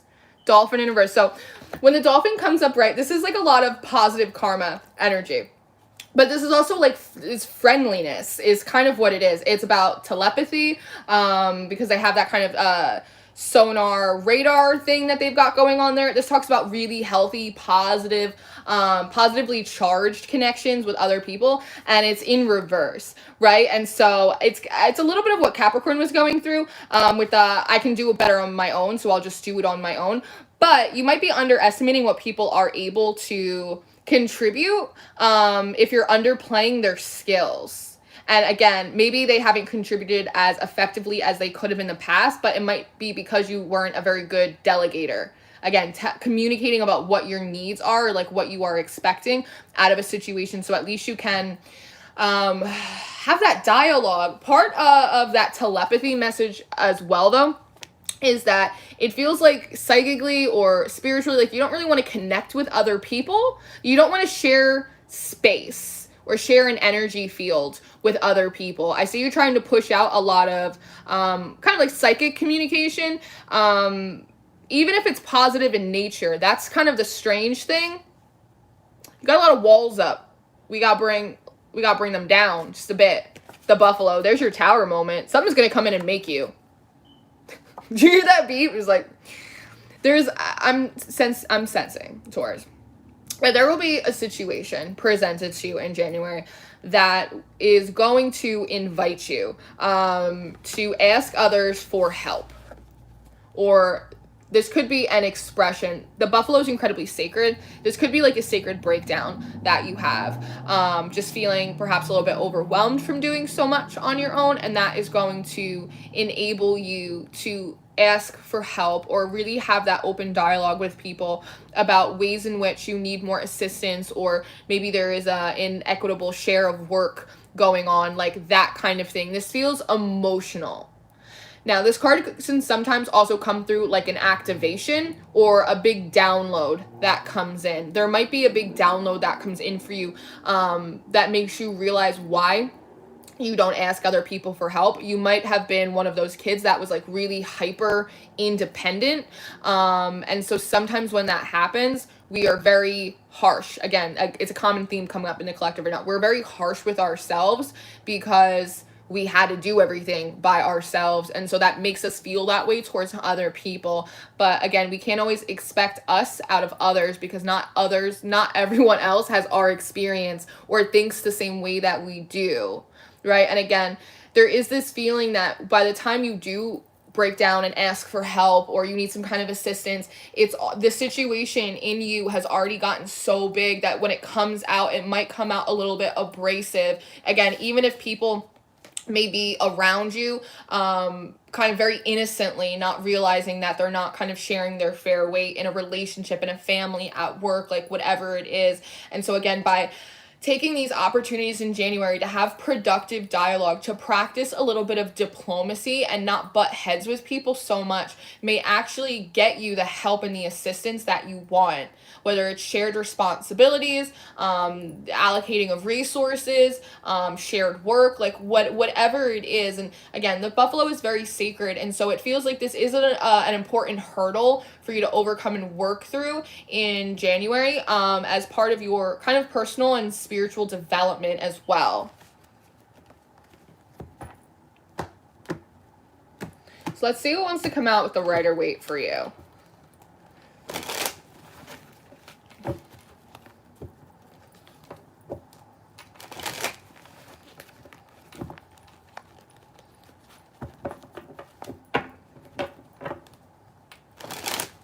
This is a kind of funny message that they're giving me as well. This buffalo is obviously like an earth spirit, right? But this dolphin is a water spirit. And so it's the idea of when you try and push too much against your emotions without, again, expressing them, you end up making mud, and then you kind of get stuck in the mud. Some of you may actually be really trying to work yourself out of like a rut in January as well. That's part of the stuck in the mud. Like, I'm not having any fun. I don't have time to have fun. Like, just this kind of Groundhog's Day sort of thing. Because there's too much earth energy. You got to move back into the water a little bit for yourself. And you do that by being emotionally vulnerable with people, right? Queen of Swords. So oftentimes the Queen of Swords, she kind of gets a little bit of a bad rap, but all of the queens are represented by water energy. So she is the combination of water and air, which makes her a really fair judge. She is very compassionate in her assessments of situations. So I like that she's sitting here kind of with her hand up. So it gives me the idea, Taurus, that in January, you're going to be more receptive to having energy exchanges or dialogues with other people. It's like, okay, come forward. Like, let's talk about this. I have a neutral perspective, and I can see you, and I can see this situation, and I can see myself through the lens of compassion here, because water is a compassionate energy. I can flow here. I know that I'm a fixed sign, but I'm learning how to flow a little bit. And again, swords is also thought. So this is part of adaptable thinking, seeing things from other people's perspectives, right? Or how they may be viewing you in your situation. And again, with all these pre-shadow Mercury energies, realizing how sometimes a very innocent miscommunication or not, again, properly speaking your needs or delegating responsibilities can lead to a lot of challenges that don't need to be there. but you have to show up really neutral. You have to show up, again, with your glasses of compassion, and you have to make decisions and have conversations that are kind of for the highest good of all. They're fair, they're balanced. The Emperor, and a lot of self-control. There's a lot of self-control. You're learning also how to share space. There's something about you sharing space. Now, for some of you, this is literally like being in an environment where there isn't a lot of space and you have to share it. Office space, you have to share it. You know, kids, you got to share everything. Like, for some of you, that is that. But part of this is also sharing space for other people's ideas, their perspectives, their version of situations, like what they think might benefit the situation most might be different than what you think is going to be best for the situation, right? And needing to be very self-controlled about your passions as well. More than anything else, the Emperor is very self-disciplined when it comes to how he feels about things, right? Again, it's a very judicious energy. In many ways, this is a maturation of your energy. Again, you might be pulling in a lot of dense energy from the collective around you, and that may be kind of triggering up some of these more frustrated or stubborn aspects of you. All of the signs, the whole collective is experiencing it, but once that comes up, we have to be able to temper it, right? So we can have productive engagements and conversations with other people. And this also has to do with yourself as well. Productive self-talk seems to be coming through. Part of disciplining your mind and your emotions in January also has to do with, so sometimes you can get really upset about things and accidentally throw yourself down a rabbit hole. You can just be annoyed about something, and the next thing you know, your mind is on one of these mixtapes that's like, nothing ever goes my way, and everything has to be so hard, and nothing can ever be easy, and one of those things, right? And so, again, being a little bit more mindful or disciplined of your emotions and, like, your thought processes when it comes to others, but especially when it comes to yourself, will keep you from kind of going a little bit too far and then having to climb your way back to a neutral position, right?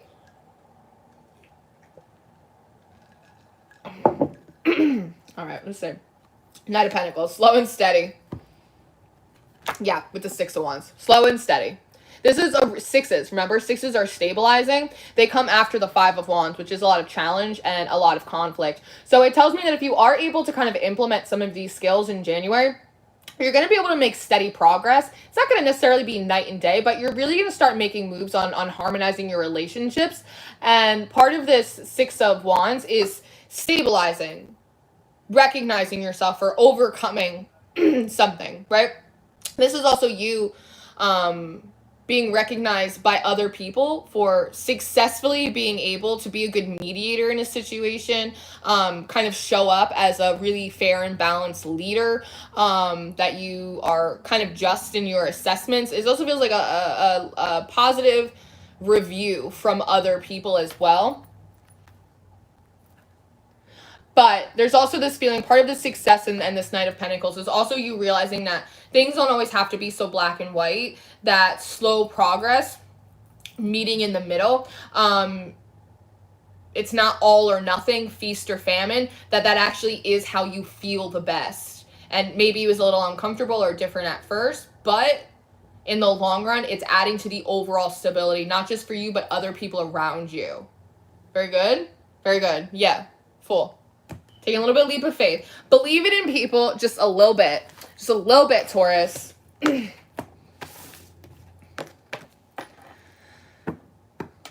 it's just mud, not poo. Hi, Glenn. Hi, Sheila. Hi. We just did Taurus. We're on to Gemini. Hi, Cheney. Cheney girl. Let me say. Oh, I have to do math now. Son of a nutcracker. 10.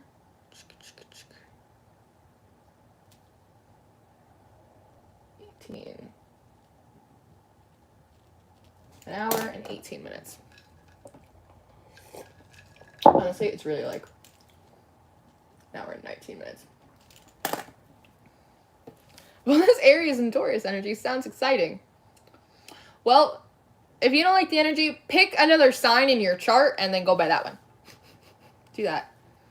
Are you finally a Patreon? Oh, welcome. Thank you so much. We're so happy to have you. We have a lot of fun on Patreon. We do a lot of stuff. And now that I'm changing the way that I'm structuring the weekly readings, I have more time to do stuff on the Patreon. Do like exclusive Patreon readings. I do like the worker bee tier. I do like the mystery school stuff that's exclusive to Patreon, but I want to be able to do more stuff for kind of the Patreon as a whole. But I think this new schedule is going to work out for me. I think it is. It's taken me a long time. It's taken me all December to get this shit together.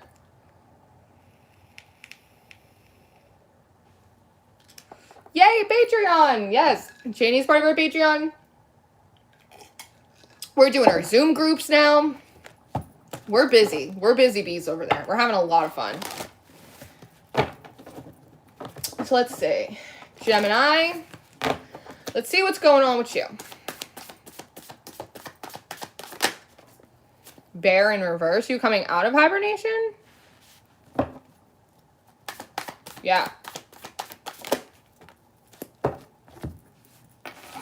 Oh, that's interesting. So I'm seeing the bear in reverse. I'm seeing the cheetah in reverse. And I'm seeing the fox upright. So in January, Gemini, you might actually get this impulse that it's like, it's time to come out. It's time to go and do. The cheetah, when it's upright, talks about opportunities coming to you like really, really quickly, right? But the fact that it's in reverse, with the fox, this is a little bit of like a trickster, mischievous energy. So you might get this impression of, hey, I'm supposed to get up, I'm supposed to get out, I'm supposed to start something, I'm supposed to do something. And then you might get out there in January, Gemini, and you might not see the opportunity that like, you felt was coming. And that might feel like a little bit like a trick to you by the universe. Like, why did you get me excited? Why did you have me come out of my cave? I don't see anything going on. It's almost like it still looks like winter. Right? Because bears hibernate in winter. It's like, it still looks like winter. It's not spring. It's not summer. Why did you drag me out here? But there's this kind of this divine trickster energy that's doing it. And your monthly reading was titled An Ascended Master Approaches and an Initiation. And so I'm wondering if, because these readings do apply to what I posted for you guys on Patreon, but because this is a different group here as well, there's extra stuff that comes in. For some of you, you might actually have like a spirit guide or an ascended master who may come forward to you that is a trickster energy. Trickster spirits are not the same as imposter spirits. Imposter spirits pretend to be an energy that they're not. Trickster spirits are things like Anansi, Loki, Hermes, like that kind of thing. It could even be like a funny ancestor that you have. But there's a reason that you're being called out before the opportunities have presented themselves to you. Hi, Dee Dee. Hi, love. Have presented themselves to you in January. Tiger. It's about drive. It's about power. It's about focus. There's something about focus. There's also something about you might be in the cave, kind of hibernating, thinking that you're preparing for whatever it is that you're going to be working on next. But it feels like the last steps of that preparation, it can't be done in the cave. It has to be done outside in the environment. That might make you feel, sometimes the tiger can bring in an energy of frustration, but it's about alchemizing anger, frustration into motivation or power. And so there's something about the landscape. You're being called out in January early because there's something you need to do or learn or build in the landscape before the opportunity can come in. It's almost like getting your house ready before company comes over. It's that kind of feeling. It might feel a little bit like a trick, but there is something in that. And for those of you that initiation energy kind of applies to, that's partially what this fox is doing. It's kind of making its introduction to you in January. I'm the change of guards. Like, I'm the new guy in town. I don't know.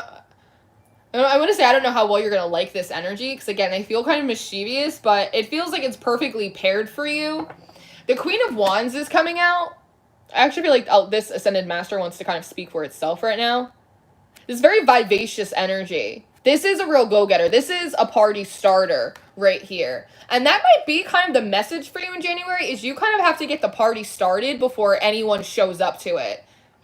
I don't know what this applies to, but it's the idea of like needing to romanticize and have like a lot of fun in your own life before expecting other people to like want to come and join your life, right? It's like if you're miserable and you don't like yourself or your own life, then why would people want to join you with that? It's the same thing with your work. Like I remember when I first started my channel and I'd have like 12 people watching my videos, but I had a lot of fun making them, right? But if it seemed like I wasn't having that much fun, like why would anyone like want to come and join the party if I'm not even having fun at my own party? So that kind of seems to be like part of the message here.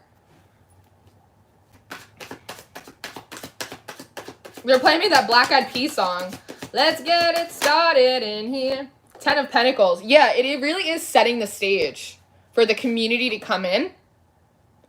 For some of you, this is also like a bigger business or a bigger company or organization wanting to kind of acquire you or hire you, something like that. But there's something about moving with confidence, being confident even when like no one else is around you, enjoying what you do even if no one else is watching. It's that kind of energy. And what it does is it attracts a group, some sort of resource, a community that's much bigger than you. Pentacles energy is solid, it's very routine, but Wands energy is dynamic. And so there's something about allowing like these really dynamic aspects of you to come forward, which is being facilitated partially through frustration, but definitely through some kind of like mischievous or like trickster energy or situation that comes forward to you that's actually like a blessing in disguise. Because in many ways, it feels like it gets the fire turned back on in you. Even if it's frustration or annoyance, it still gets that fire burning, which then allows you to take that and alchemize. You need to have the energy first to alchemize. That's right, Sheila. The Queen of Chaos. Ginger's outside. Page of Wands. Perfect. Learning how to do something new. This also feels like people wanting to come towards you to learn from you. Is a lot of what that feels like. It's like what Gemini is doing is really kind of interesting. Why are they having so much fun? I'll have some of what Gemini is having. It's that kind of energy. With the Chariot. And they move right towards you with the Lovers. Okay. Okay, Gemini. Here you are. Here you're showing up in your own reading. We love that. These higher perspectives. You're showing people a different perspective. It feels really youthful. You're kind of getting your groove back in a way. It's very attractive to other people. They're moving towards you. There is a bit of like this head and heart thing you got going on here though. What feels good versus what sounds good. I think in the midst of all of this, there is a call to remember to be kind of authentic to yourself, right? Not really using my phone's gonna die. Not using the kind of fake it till you make it sort of strategy, but having it be like much more organic. Are you not charging? Something the matter? That's very much what it feels like. Also moving forward, you might end up taking on some like mentoring or some counseling, like, or just taking someone like kind of under your wing in January who comes forward to you. This might be from like someone from your family.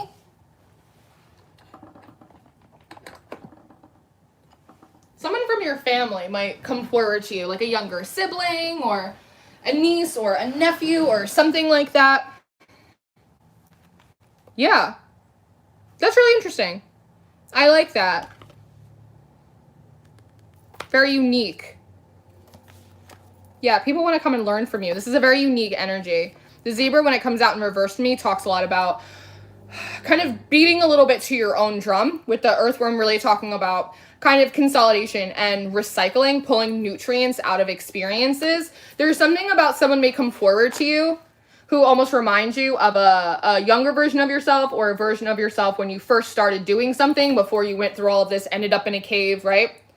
And there's something about it that kind of brings you closer to yourself. And I think that that's a really beautiful thing. That's almost like the most profound thing that happens. That's great. I really like that for you. Nice, Gemini. Beautiful.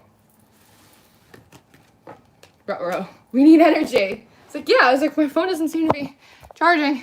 There's a problem.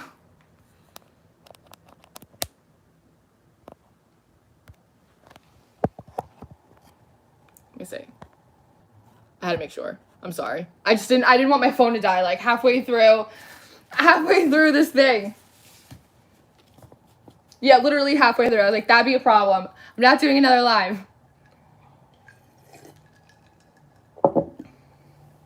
Before you did the whole end up in a cave thing. You think of Mowgli. Oh, I love that. The bare necessities. Is that Priestess here? Hi, High Priestess. Happy New Year. How you doing? Ruh-roh. That's so funny to me.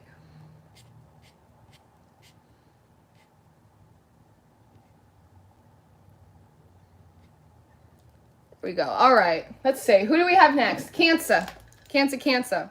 Whoa. We have an hour and a half. Hour and a half. We're not doing too bad on time here. I'll tell you that right now.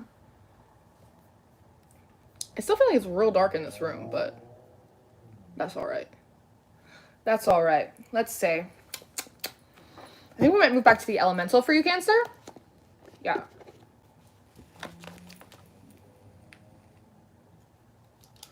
If I have the energy later, I want to come back and do a new moon reading for you. Maybe. Look at her. Ginger's like, that's a big maybe, y'all. It's a big maybe. All right, Cancer, let's see. There was this like finish line energy that Cancer had in their monthly reading for January. Snow, silence. Take a moment to be still is what I'm hearing. Take a moment to be still. There's also something about you allowing yourself to work in alignment with nature. The natural seasons.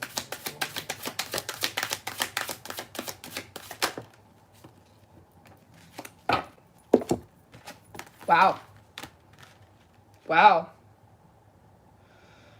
Bushfires, fury, light, the sun. What's going on here? The final push. I think that's what I called your monthly reading.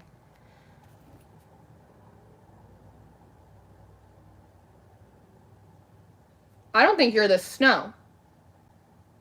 I think that you're all of this fire energy. So typically, Cancer, you're one of the most nurturing zodiac signs, but oftentimes you do that in a kind of a very soft way. It's very like feminine energy, but fire is masculine energy. And so I actually see you coming to other people's aid, helping other people, that your style of nurturing is changing to being something that is a lot more upfront, almost like in your face. It's a lot more fiery. For some of you, that's interesting. Some of you might be moving into taking on that motherly or that nurturing role more in the way of social activation, protesting, politics, doing charity work, social advocacy. Especially with these fires, we just had these Colorado fires, and some of you are going to become more vocal in climate change, like being a mother to Mother Earth. I see that. It's different. It's almost like, again, it's taking that natural nurturing energy and shifting it from the micro, just you, just your family, and moving it more communally, because there's multiple people. This sun is so big. It's melting in such an unusual way that actually might be a little curious to the people around you if they're not used to you being so vocal, so fiery. It feels like you have a cause. You're getting a cause in January. Again, it could be some social advocacy. It could be environmental act. It could be any of those things, but it's the same center, which is taking care of others, but it's really expanded, and you're doing it out of your masculine energy as opposed to your feminine energy, male or female. And that's the most interesting thing. June 21st. Nice. Ginger. We love Ginger. How interesting, Cancer. That's so different for you. 10 of Cups. The 10 of Cups is in reverse though. And so there's a need that you see. It feels like not being fulfilled. That you may be electing yourself to stand up and kind of fulfill it or shine some light on it. Some of you, this isn't going to be for all of you, but some of you are also recognizing the fact. Part of this silence is realizing that within your own like family or relational dynamics that some people are just silent. They don't speak up. They might not participate. Like they might not do that. And there could be an aspect of you that maybe is very quiet about that. And you just kind of go with the flow. You don't rock the boat. If that's the case, you're being very forthright about that in January. You are rocking the boat. Yeah. Again, for most of you, it feels like it's very communal. But for some of you, this has to do with the silence, the lack of a response from someone or about something that is disruptive to the harmony in your family unit. And they're going to hear you. They're going to hear you. You're going to make yourself heard. There are options here. There seems to be a question of how much you want to throw yourself into this, whatever this is, in January. There's like a cost-benefit kind of thing going on here. Judgment and the Strength. A lot of this is, do I have the energy for this? Do I have the stamina for this? Also, part of this has to do with confidence. Can I see myself in that role? Again, in many ways, Cancer, you are being encouraged or feeling drawn to step into your role in a different way than you ever have, which is going to challenge the way that you've previously defined yourself. And so it's almost that, am I confident enough to like speak up that loud? Am I confident enough to do that? To make that wave? I think you are. It's a decision that you have to make. What's the cost benefit of this? To throw myself into this or speak up about it. But for a lot of you, it's about principles like morals, values, ethics. It's that kind of thing. Those are becoming, they're evolving and they're becoming very solidified for you. Look at this. See the Hermit peeking out? The King of Swords. You're a lot smarter than people give you credit for. And I think in many ways, January is the month where you let them know that. And again, Eight of Pentacles. Some of it's about the work that you do. Some of it's about your passion projects. Some of you don't have a lot of support for some of the passion projects or the businesses, like the stuff you want to do, and you're just going to go for it and you're just going to do it anyway. I think that's the right move. Part of this Eight of Pentacles, if this has to do with a situation or someone in your family creating like disharmony or not responding to you, not any of that, you're going to do your job plus their job. Just to prove a point, which is like low-key kind of petty, but it's also kind of badass. Like, we'll do it without you. That kind of energy. It's that fine, I'll do it myself. And again, part of what this guy in the Eight of Pentacles does is he's mastering himself. He's mastering his craft so that way he can bring it to the city and serve them. He can sell them because people need these, right?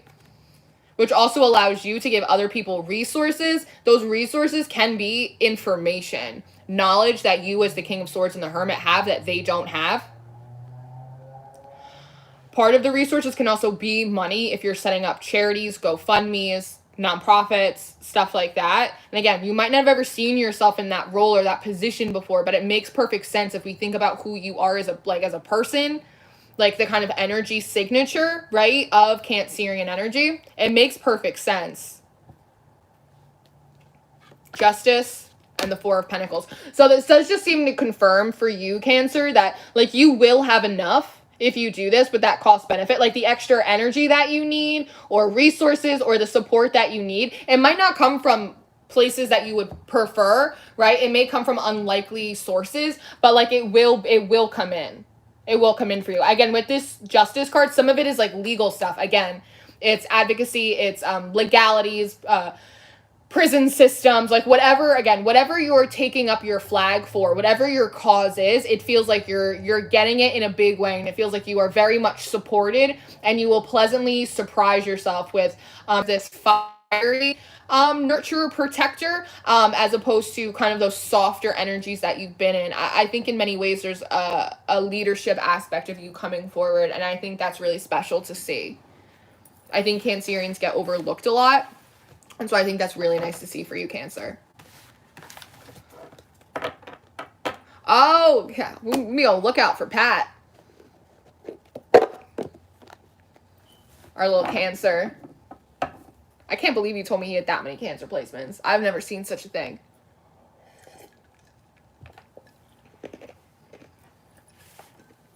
I feel like that's on fire. It's not on fire. Charlie's. Spirit put my business in the chat. I still don't know mine. It's exposed my butt, my placements. I love Cancers. I call in a lot of Cancerian energy. It's just a water sign thing. You know what I'm saying? So let's see. We have Leo. What is that? Let's see. 40? 40. YouTube really making me do math right now. Leo, let's use this deck. I know it's coming very soon.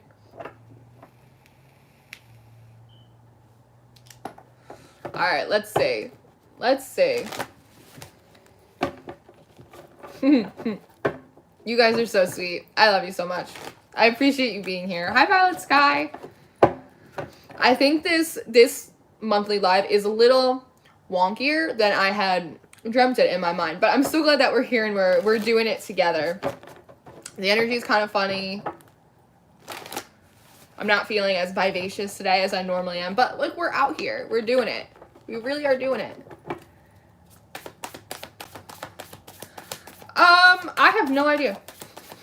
I think if you click it, it should be fine though, I think. Your Venus is in Leo. Hear you roar. Okay, Channy. Get out your bad self. All right, Leo, what you got for me? Tell me what you want. You're being told to be adaptable. You're told to be resourceful, adaptable, and resourceful. Also, the word frugal is coming in for, I almost called July. For January, Leo. Being a little bit more frugal. Doing more with less. You feel like this raccoon, but this bird feels like its spirit kind of chirping at you a little bit. It almost feels like you're like, oh, I don't want to hear that. About being frugal, about being resourceful, also about being adaptable. There's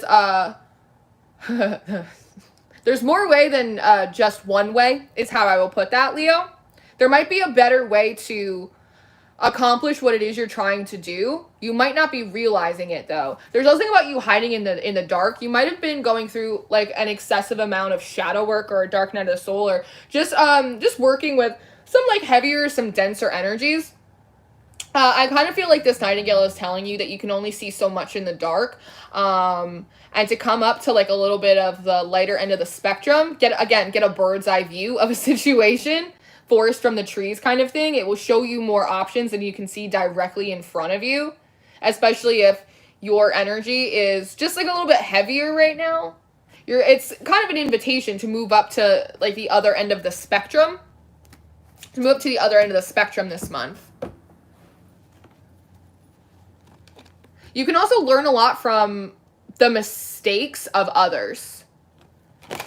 There's like a lot of legwork or groundwork that you can kind of surpass by just noticing kind of what other people in your position have done and sort of how it's worked out for them.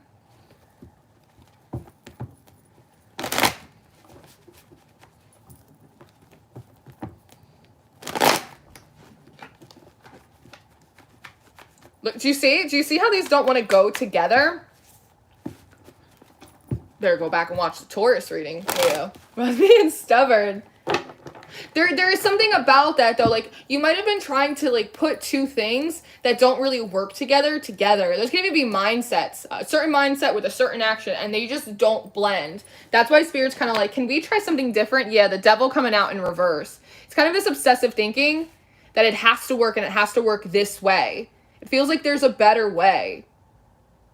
It might be simpler too. There's something about in January you being asked not to overcomplicate situations. Six of Pentacles in reverse. Recognize situations that aren't mutually beneficial as well.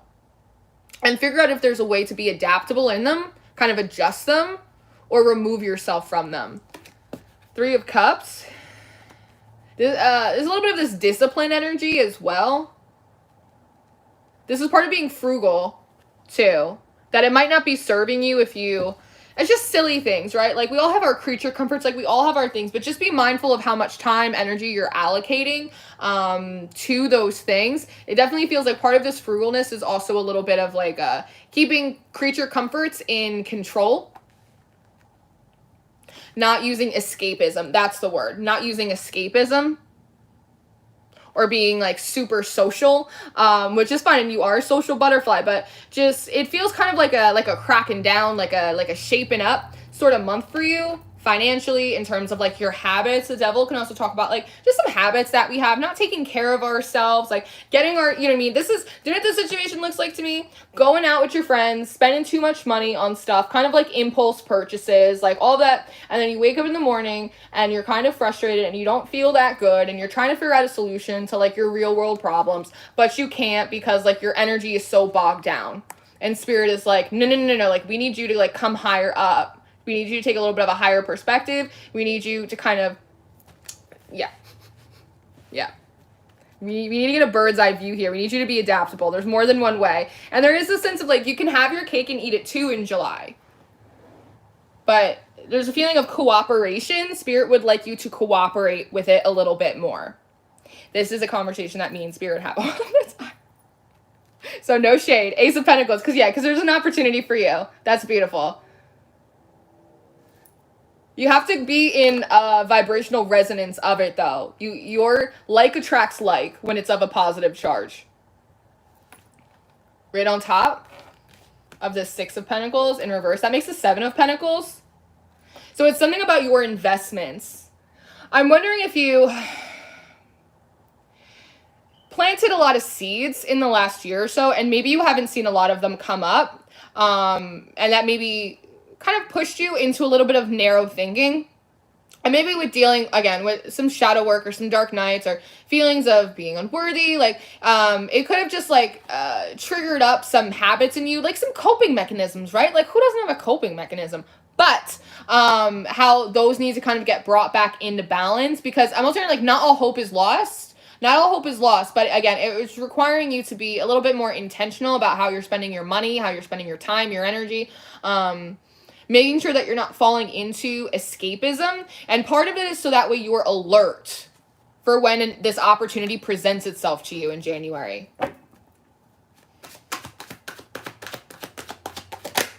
10 of Pentacles.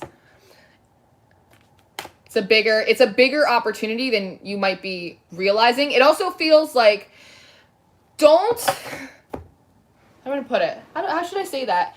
Don't scoff at humble beginnings, because this Ace of Pentacles can turn into the 10 of Pentacles.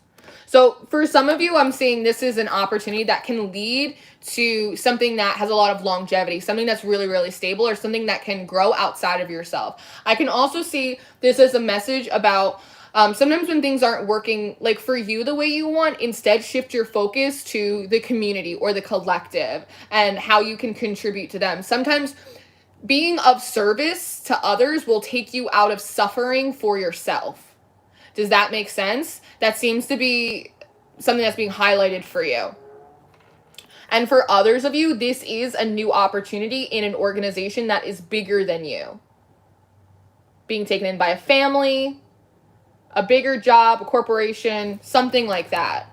That takes stress off of you. If that resonates for some of you and that comes through, that's going to put you on a different kind of schedule. Like if you're going from working for yourself or working from home to being acquired by a bigger company that is, you know, kind of more 9 to 5, that's going to shift up your schedule. And so part of that is preparing you for some of these changes, because Pentacles energy is really determined. It's very, very consistent.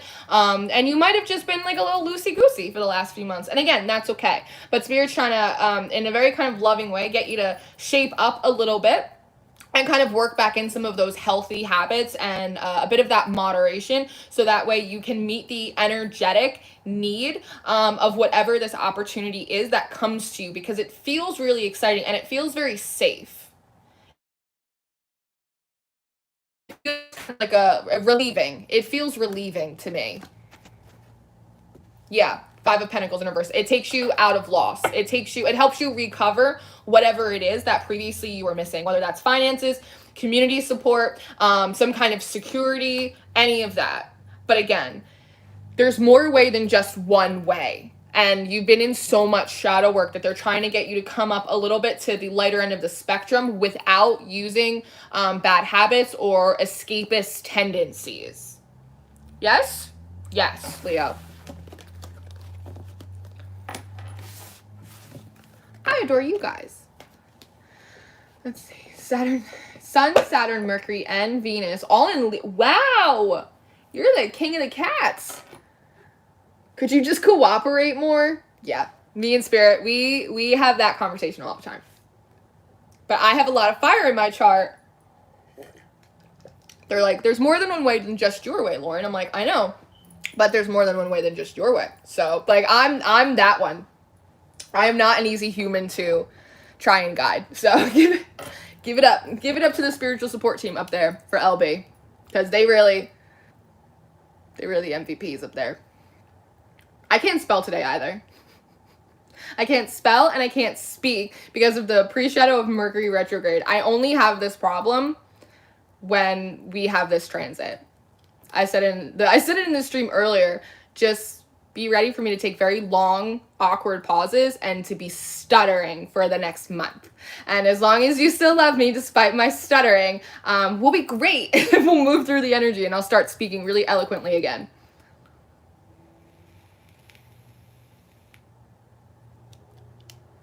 You just go out for my shadow work. I have that picture of the raccoon on my wall. Do you?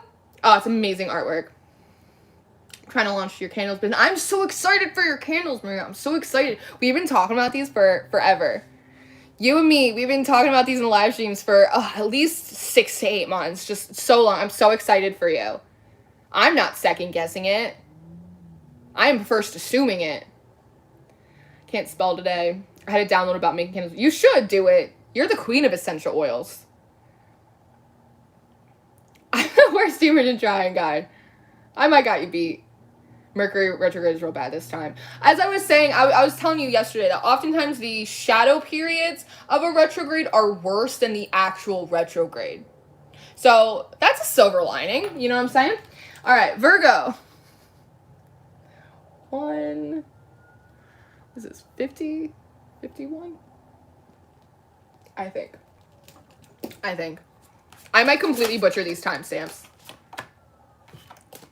I didn't really give that a good shuffle though, Virgo.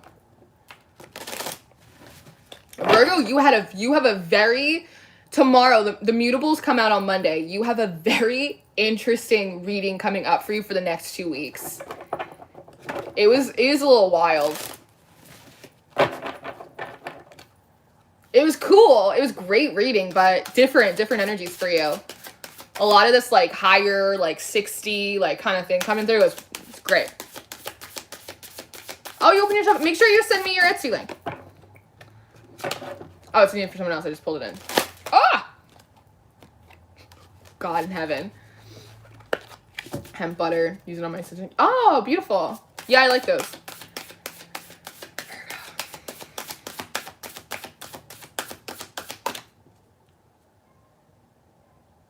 What are you showing me? One of those timers with the sand on it, like one of those sand dials where it kind of goes dip, dip, dip, it goes down. But they're emphasizing the way it looks like an infinity sign. How time is infinite. You have more time than you think. You might be realizing in January, Virgo, that you're not as far behind as you thought that you were. You might actually be ahead of where you thought you were. Remember, you always hit an energy before you hit the physical manifestation of that energy. For some of you, you're worried about your biological clock. Again, you have more time than you think you do. Because they're pointing out that kind of looks like a womanly figure.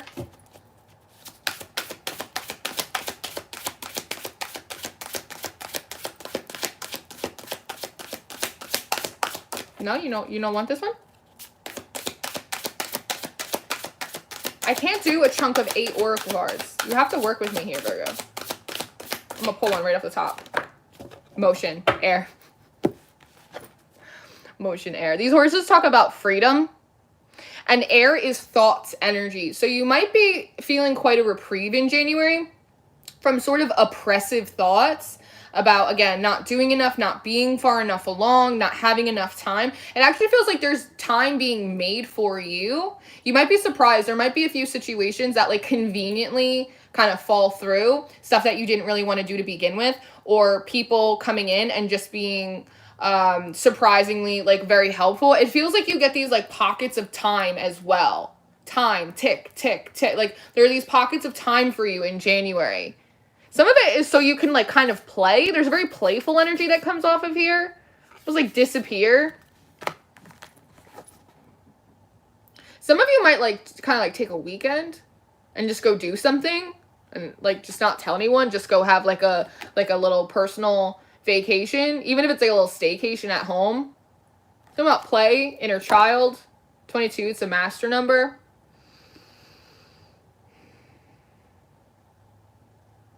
There's a hot air balloon, like very far off in the distance in this card, which gives me that feeling of travel. Maybe some of you are realizing that you have more time to do the things that you want, like travel. Like have more spare time, that you have time to have kids. Like it's that kind of feeling. Some of you are going to be doing a lot more like astral travel or like dimensional work seems to be coming in because these horses are in the air. That you are kind of free to start alchemizing more energy or shifting more energy for the collective. You can actually make more time for yourself. Time isn't linear. Time isn't real. And so, like, this is something me and Ariel talk about. Sometimes when I feel really overwhelmed, that might be what this making time is for you. So sometimes when I'm really overwhelmed and I feel like I have a lot going on, I'll ask, like, Michael. Be like, Michael, can you slow time down for me? Go, yeah, no problem. And it literally feels like time slows down and I have the ability to get a lot more done. It might be like a situation like that. You might be playing with it for yourself. It's interesting because between your regular monthly, this monthly I'm doing for you, and the bi-weekly I just did for you yesterday, there is this funny kind of puzzle piece thing that you're doing with like these really kind of highbrow energetic manipulations and some of these practical strategies that you have. You're expanding in a way, Virgo, that like I haven't seen any of the signs do in a really long time. If you want to keep an eye on any zodiac sign, pay attention to Virgo, because Virgo's doing some like really complex stuff right now spiritually. And again, you're further ahead than you think you are. You hit the energy before the energy manifests into the physical. The shape of you. That's an Ed Sheeran song, right? Knight of Pentacles. There's a lot of horse energy here. It might serve you to work with the horses like an animal totem. It talks a lot about freedom. It also talks a lot about your sacred sexuality, which also brings in a lot of your natural healing and creative energy as well. Again, there's something about what you're doing etherically, energetically, and how that is adding to your progress in the physical. Nine of Swords in reverse. It's like you are energetically creating solutions that your logical mind couldn't figure out. Your subconscious is kind of doing it for you. But it's taking you out of some stress and some anxiety. Again, some of this is really, really practical. Like some of you might meditate and see a vision of yourself 5 years from now and you actually do have kids, or you have that business, or you completed that program, or you're in the place where you want to be, right? And that's sort of your future self telling you like, hey, you have time. Like, don't give up. Like, you're not as far behind as you thought. Some of you may be kind of indoctrinated into some of this more complex spiritual work, right? Realizing that you are actually way ahead of where you thought you were in terms of your progress, right? In terms of your like kind of spiritual development. Some of you are able to make more time for yourself by consolidating your work, working smarter, as opposed to harder, but those smarter strategies are coming through intuitively. Like they're coming through your subconscious. But overall, there is this sense of freedom, of mobility, of like room to play. This could also be talking a lot about like work-life balance, spiritual, practical life balance. But what you're doing, Virgo, it's fascinating for me as a reader, just so you know.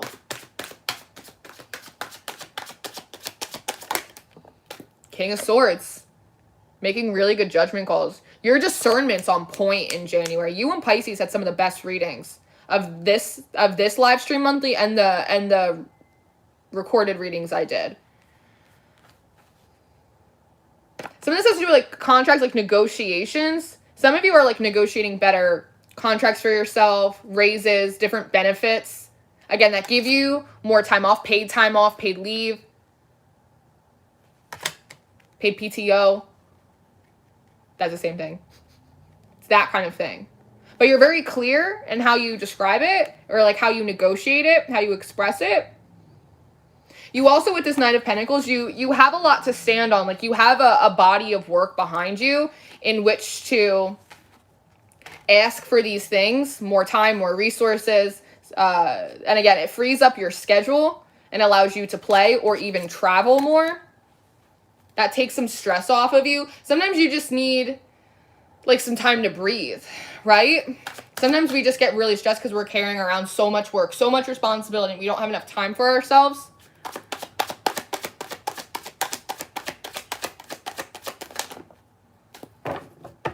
Yeah, that's exactly what it is. Four of Cups and the Star in reverse.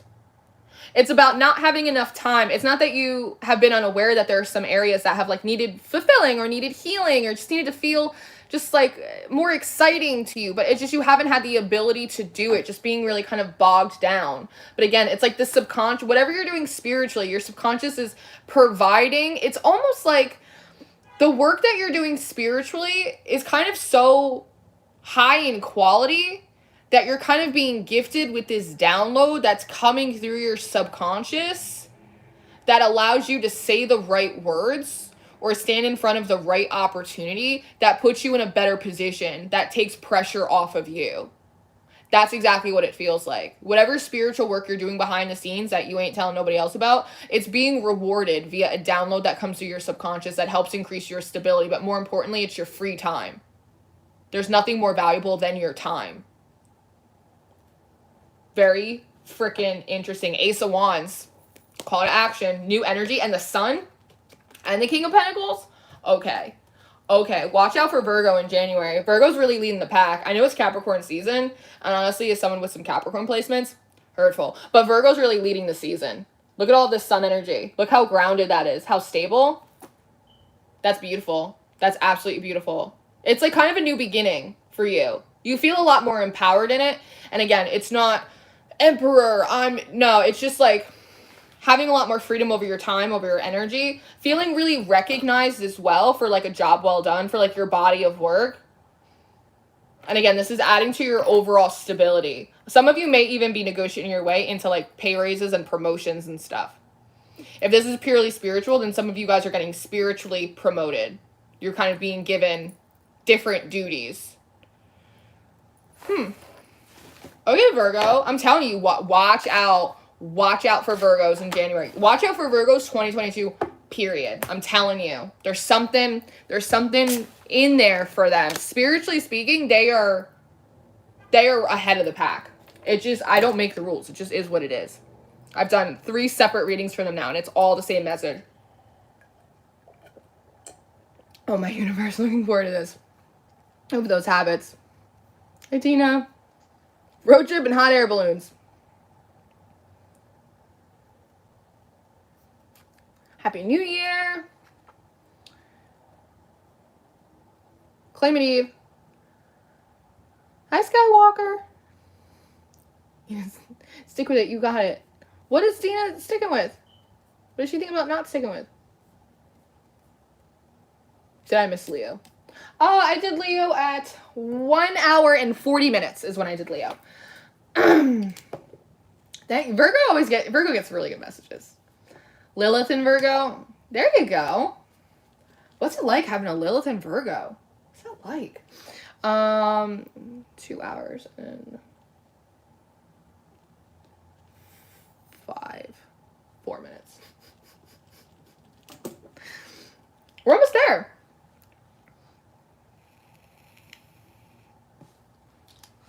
All right, Libra. Come here. So, for Libra, from what I remember from your primary monthly reading, there was a big socialization aspect for you, but a lot of it came down to kind of networking with others. Being able to connect with other people in a meaningful way, but also people with shared interests and objectives was also really going to help you.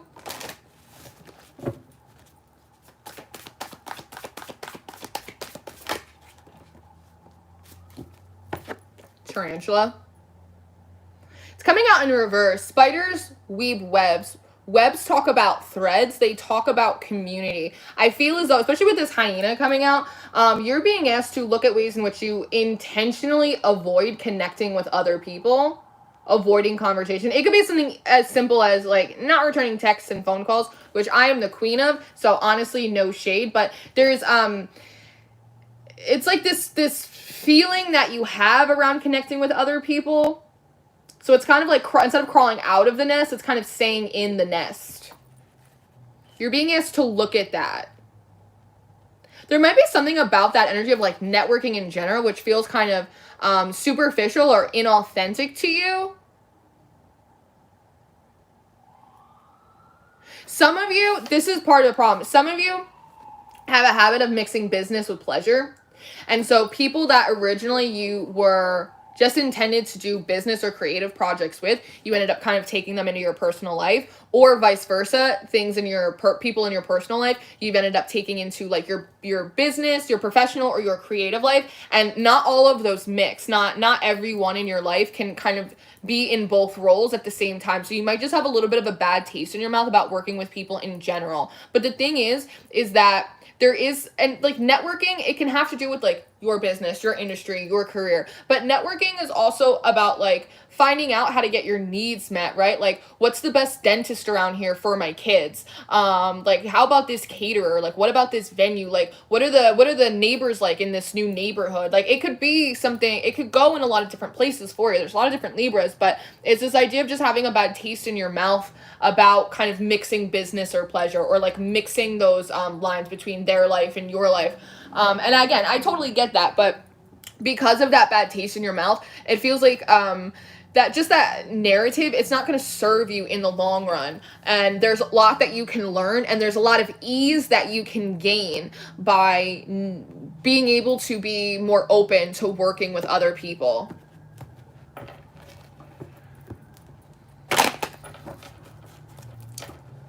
Yeah, unicorn. It feels like intuitively, like you're calling those people in, but then they get there and you kind of turn them away. It's a little bit of how that feels.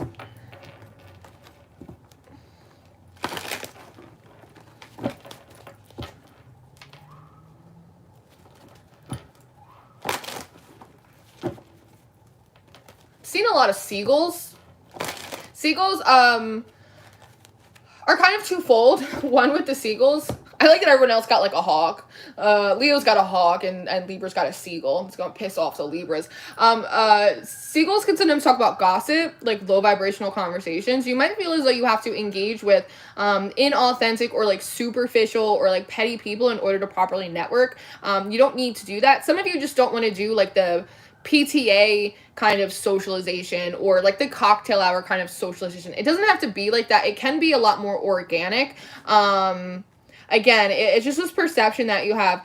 Seagulls also talk, they're scavenger birds. So it talks about resources, right? That other people, sometimes you have to go through kind of a third party to get the resource or the information that you need. They know where to direct you. Allow people to direct you into the areas or the information or the opportunities that you need. Again, some of this feels like very word of mouth.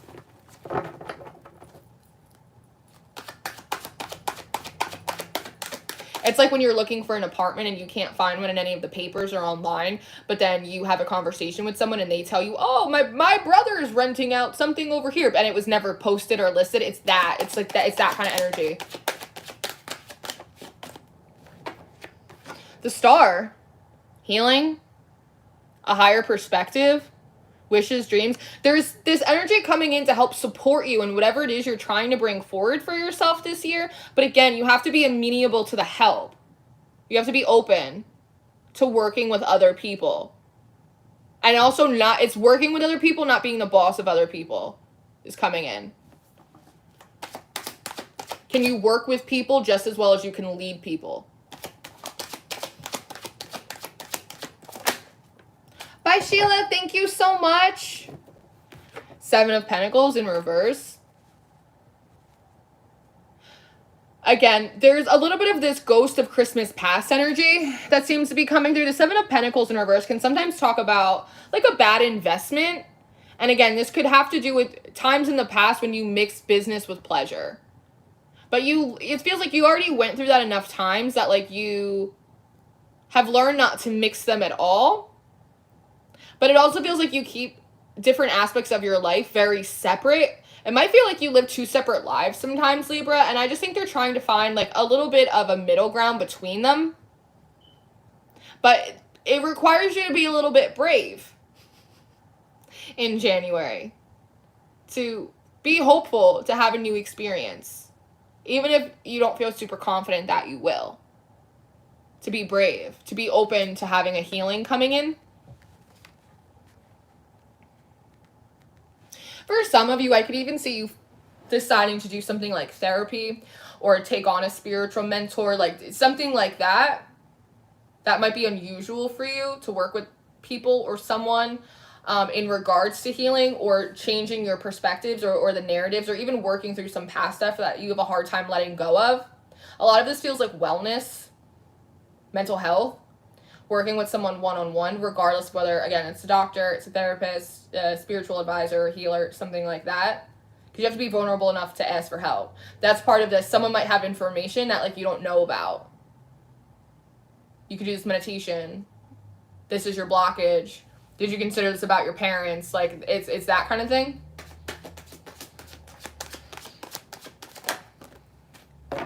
Dina, you should have a meet and greet so we can all meet each other. Maybe when the whole world is not infected.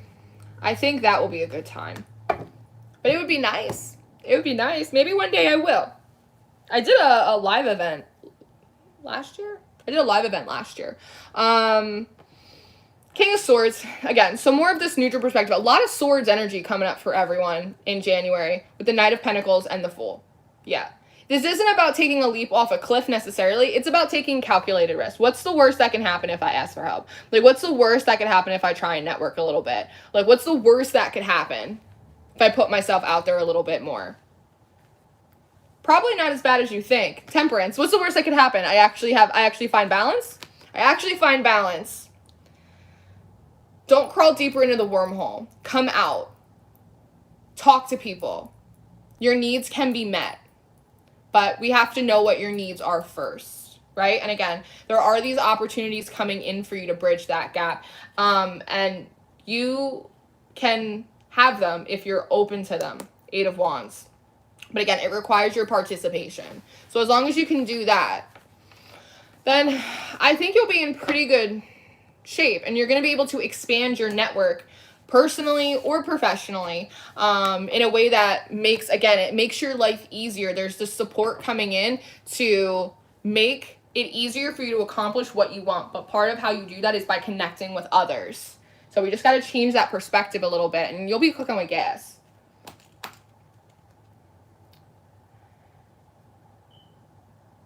Yeah. Oh, no. Not literally, no.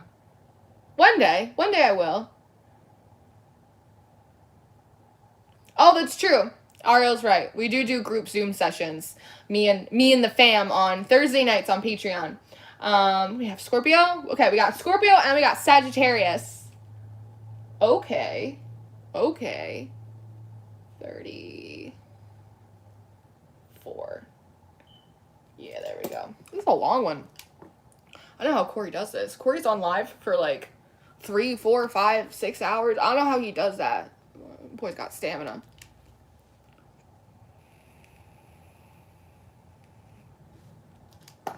Ariel's such a good hype man.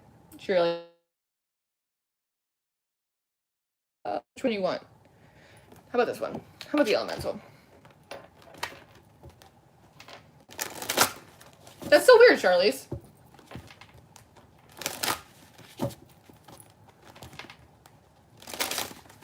All right. Some about comfort coming in. You're showing me like food, like comfort food, like a home cooked meal.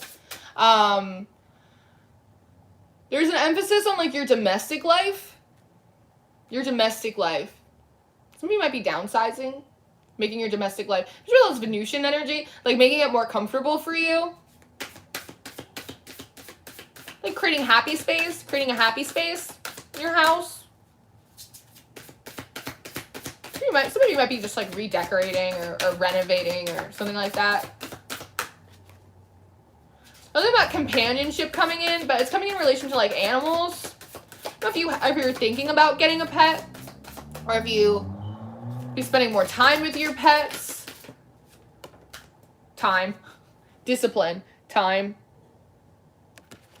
This tree looks like a brain. There's something about your schedule. So it's kind of this good housekeeping energy that's coming in. 41, that breaks into a 5. A change of time. A change in how you use your time.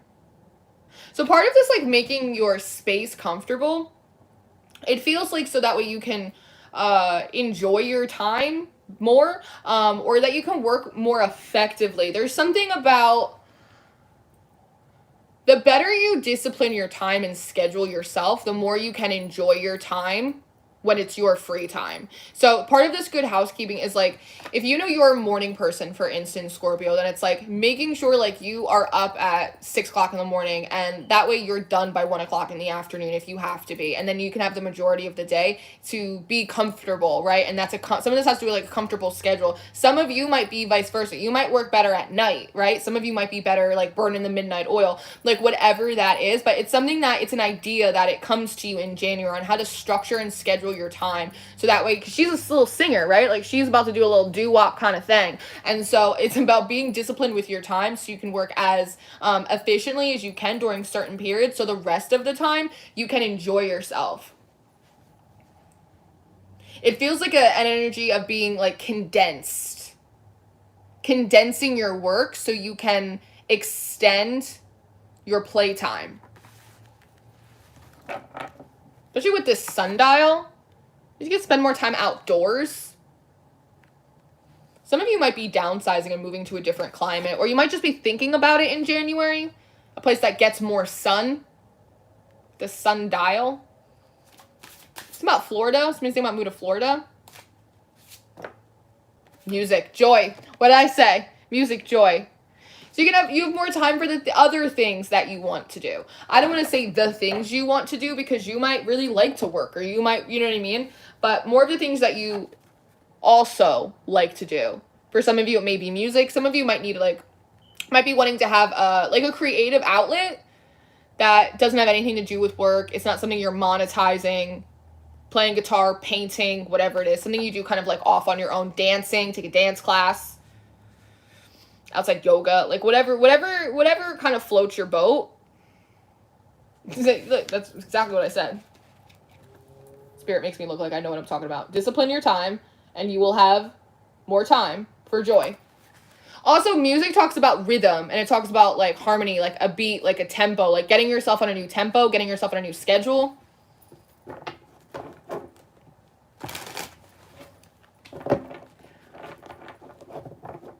Yeah, for the spiritual development Zoom groups that we do, they are at 6 p.m. on Thursdays, and you can find them in the Worker Bee tier, the Carpenter Bee tier, or the Hive tier. Yes.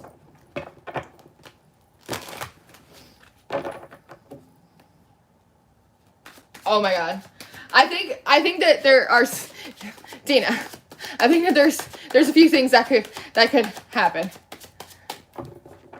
Thought about Houston, Florida, Atlanta. Yeah, someone wants sun. You want to live somewhere that's sunny. So for some of you, this is about wanting to be and work in a climate that is sunny, where it's like you get to work at the beach. You get to look out your window and like see the beach or see the mountains or something like that. Hop from your desk to a hiking trail, like it's that kind of thing. 10 of Swords in reverse. It's the feeling of wanting to intentionally make things easier for yourself. And knowing that you can do that. Making things as least burdensome as possible. 4 of Swords in reverse. And then the 7 of Wands. Yeah, you're taking it on. You're taking on a lot more in January. Feels like you're working much more productively. But you're doing it in shorter spurts. It's like you're working in a sprint so that way you can lounge like a marathon, if that makes any sense. The 7 of Wands is some kind of self-imposed challenge, especially for this Joy music card. Some of you might be kind of challenging yourself to take on something new or something that might be challenging, right? Like learning a new instrument, learning a new language, stuff like that. Joining, signing up for a marathon, a CrossFit competition, like something like that. Taking a Reiki course, like whatever it is. I like that. I think that's good. The thing, you, Scorpio, is that you have a lot of kind of chaotic energy. You are kind of chaos incarnate, which I think is really cool, but that has to be channeled into something. And so I think in January, you're finding like a lot of really fulfilling, but also productive ways to fill up your lounging or your spare or your personal time, especially now that it seems like you're going to have more of it. Not necessarily because you're working less, but because you're working better. You're working kind of in these spurts where you get to be a lot more productive, but some of it has to do with like the times in which you decide to be productive, right? Especially it's like when you think about like women, right? So it's like when you look at a woman's like 28-day cycle, there are certain points during that month where she's a lot more energized, right? And so it makes sense for her to schedule her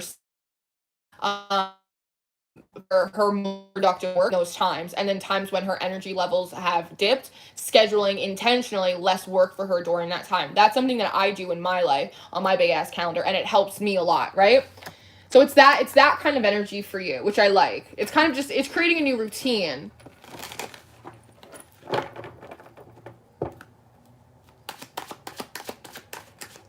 Aw, we're happy you're here. We're happy you're here. This is a shadow aspect. So it's the King of Cups and the 3 of Wands in reverse. I think there might be just a little frustration that you have about, again, not having the time or the energy in which to allocate towards like your creative passions. The King of Cups talks a lot about like creative discipline. And the 3 of Wands talks a lot about progress. And so I think, again, this is a very strategic thing that you're doing in January to make sure that you can have your cake and you can eat it too. And again, this tree looks like your brain. It's a thought, it's an idea. It actually might come in through a dream, because this kind of looks like a sunrise, the way it's just peeking over those trees. Pay attention to your dreams in January. It feels like there's a lot of really good nuggets in there for you. So pay attention to those. All right, Sagittarius, we got our last one. Our last one. Charlize is like our den mother. Charlize is amazing. And we're very happy you're here, Dina.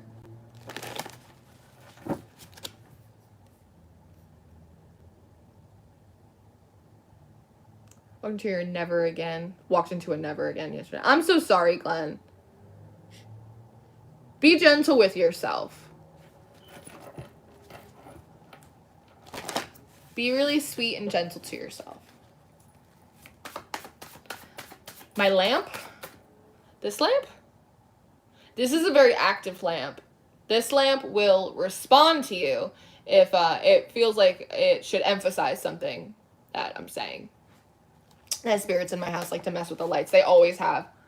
Sagittarius, the vulture just flew out for you. Spring cleaning, eh? This is a big purge energy. It's real shadow heavy as well.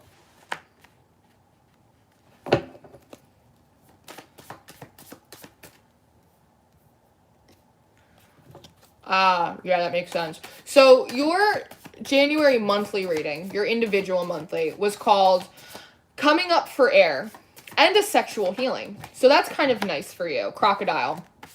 Yeah, these are really heavy energies that feel like want to kind of get purged out of you. It almost feels like you've been in a fight for your life. And it's almost like the nervous system is just always ready for the next thing. And it feels like it's overwhelming. You might even feel like you're drowning in it a little bit. You might be trying to fight your way out of a corner with these energies. In your regular monthly reading, we were talking about how some of that was like stuck in stagnant energy, especially in the root. A lot of that had to do with like your connection to your body and your opinion of yourself, your self-esteem, your sexual energy, your creative energy, like all of it just kind of bogged down. This crocodile also feels kind of threatening to me. Again, it's just a little bit of that like walking on eggshells energy. The octopus in reverse is coming out, though. It might really serve you in January to take a little bit of an accounting of your community or your network and really see if there isn't any place where you can kind of make a few trims.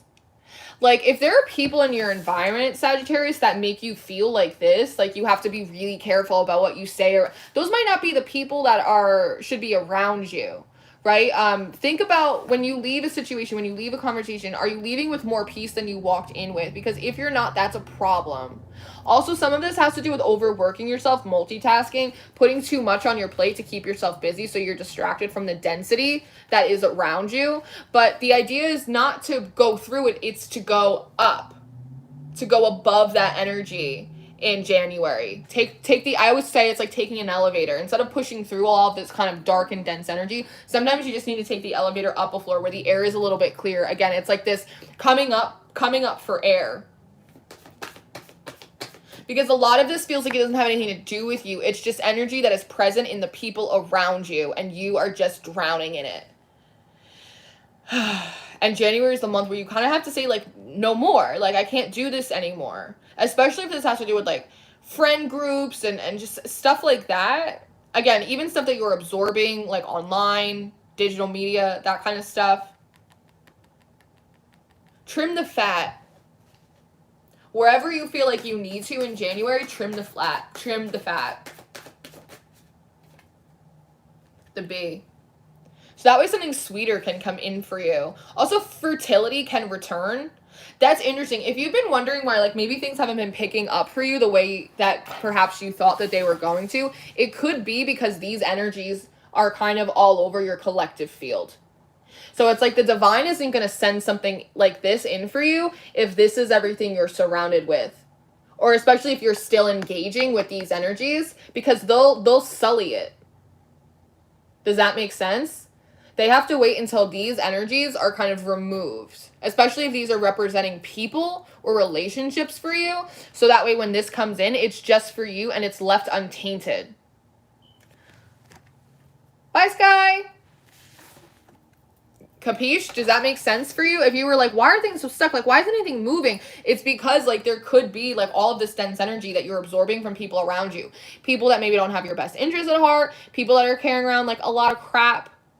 People that you feel like you have to walk on eggshells around. These aren't healthy dynamics, that kind of thing. These can also be your own energies, Sagittarius. Let's not, these could also be your own dense negative energies that things you haven't let go of, things you haven't forgiven, that kind of stuff that is also kind of blocking. It's not in resonance with whatever this sweetness is that wants to come in for you, with the fertility that you're seeking, right? And sometimes it happens. We can go through a lot of hard seasons and we can feel kind of tough inside, but that's like trying to plant a big, beautiful seed in hard ground. It doesn't work. So sometimes we have to move and shift that energy around, whether it's the people that in our lives that have that energy or whether it's our own energy. Sometimes you have to take a minute to really discern it as well.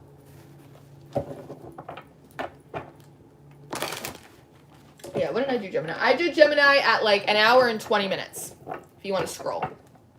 So like a half hour ago. Bye, Sky. Thank you for being here. Let's see what else comes out. Five of Swords in reverse. Coming out of arguments. choosing to be a little bit more diplomatic. Also, some of this feels like accountability. Some of this feels like taking accountability for ways in which you may have contributed to like the disharmony in your own life as well. Ways in which like you knew maybe you shouldn't have been engaging in arguments with people. You shouldn't have even been on the same field as some situations, but alas. But you're acknowledging it. It feels like a very fair perspective is coming in for you. 9 of Swords. Yeah, it's taking you out of a lot of that anxiety. A lot of that pressure. It's that pressurized energy. Also, it's taking accountability, but also properly allocating responsibility. Because some of this taking pressure off yourself, they're now reminding me that you might also take on too much responsibility for the way things have played out sometimes. Completely blame yourself. Make yourself out to be a villain. Really keeping it very balanced. That's going to take the pressure off in a good way. That, like, it's not always you. It's not always them. Sometimes it's both. Sometimes it's neither. Sometimes it's just the way the cookie crumbles. But putting things in their right size, in their right place is gonna serve you. It's gonna make you feel a lot better. And again, bring you surrendering it. Again, the process of letting it go. So that way, something better can come in for you. At the very least, the things that you have been working towards and kind of have earned is the thing I'm feeling. 9 of Pentacles, and it brings you right back to stability. It brings you right back to good. Kind of glowing. I like all this gold.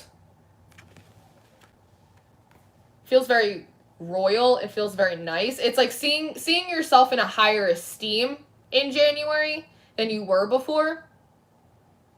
Recognizing your work, recognizing, like, also that you deserve the fruits of your labor. You might have subconsciously been pushing away that in which you were actually wanting because subconsciously you didn't feel like you deserved it because you were bad. Or, do you know what I mean? Sometimes we do that. We don't even realize. If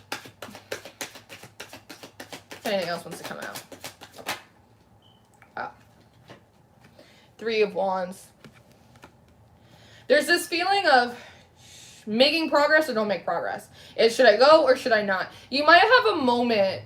I almost called you Gemini. You might have a moment, Sagittarius, where you're trying to decide whether or not to just sit in this energy for a little while longer or to start utilizing this new sense of esteem or this new energy, this kind of lighter vibration that's coming in for you, feeling how nice it is to kind of surrender and let all of that stuff go.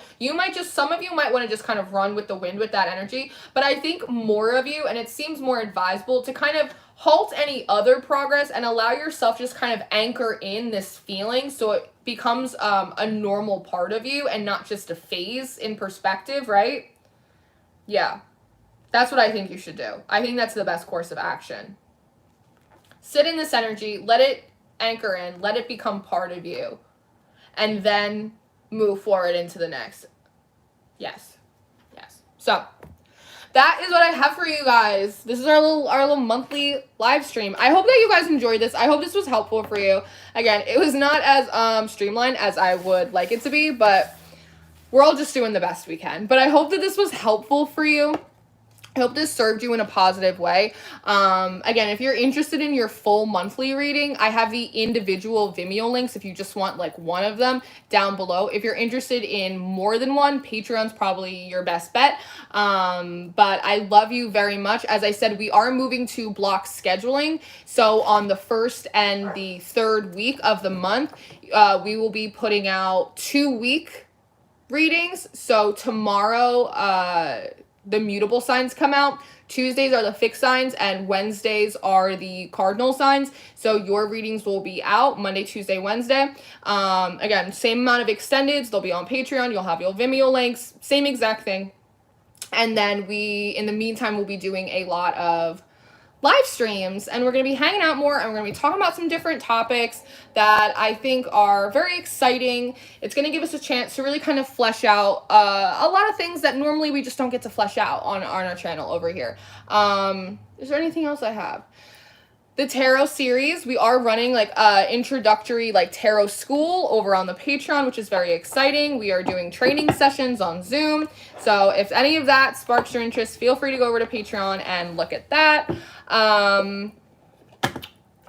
Anything else?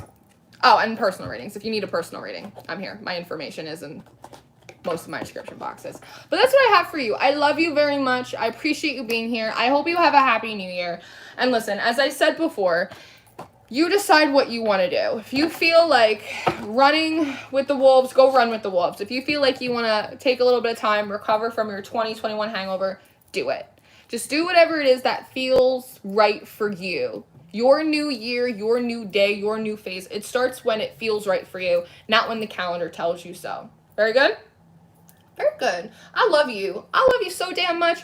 I will see you guys later. If not, I will definitely see you tomorrow. Very good? Very good.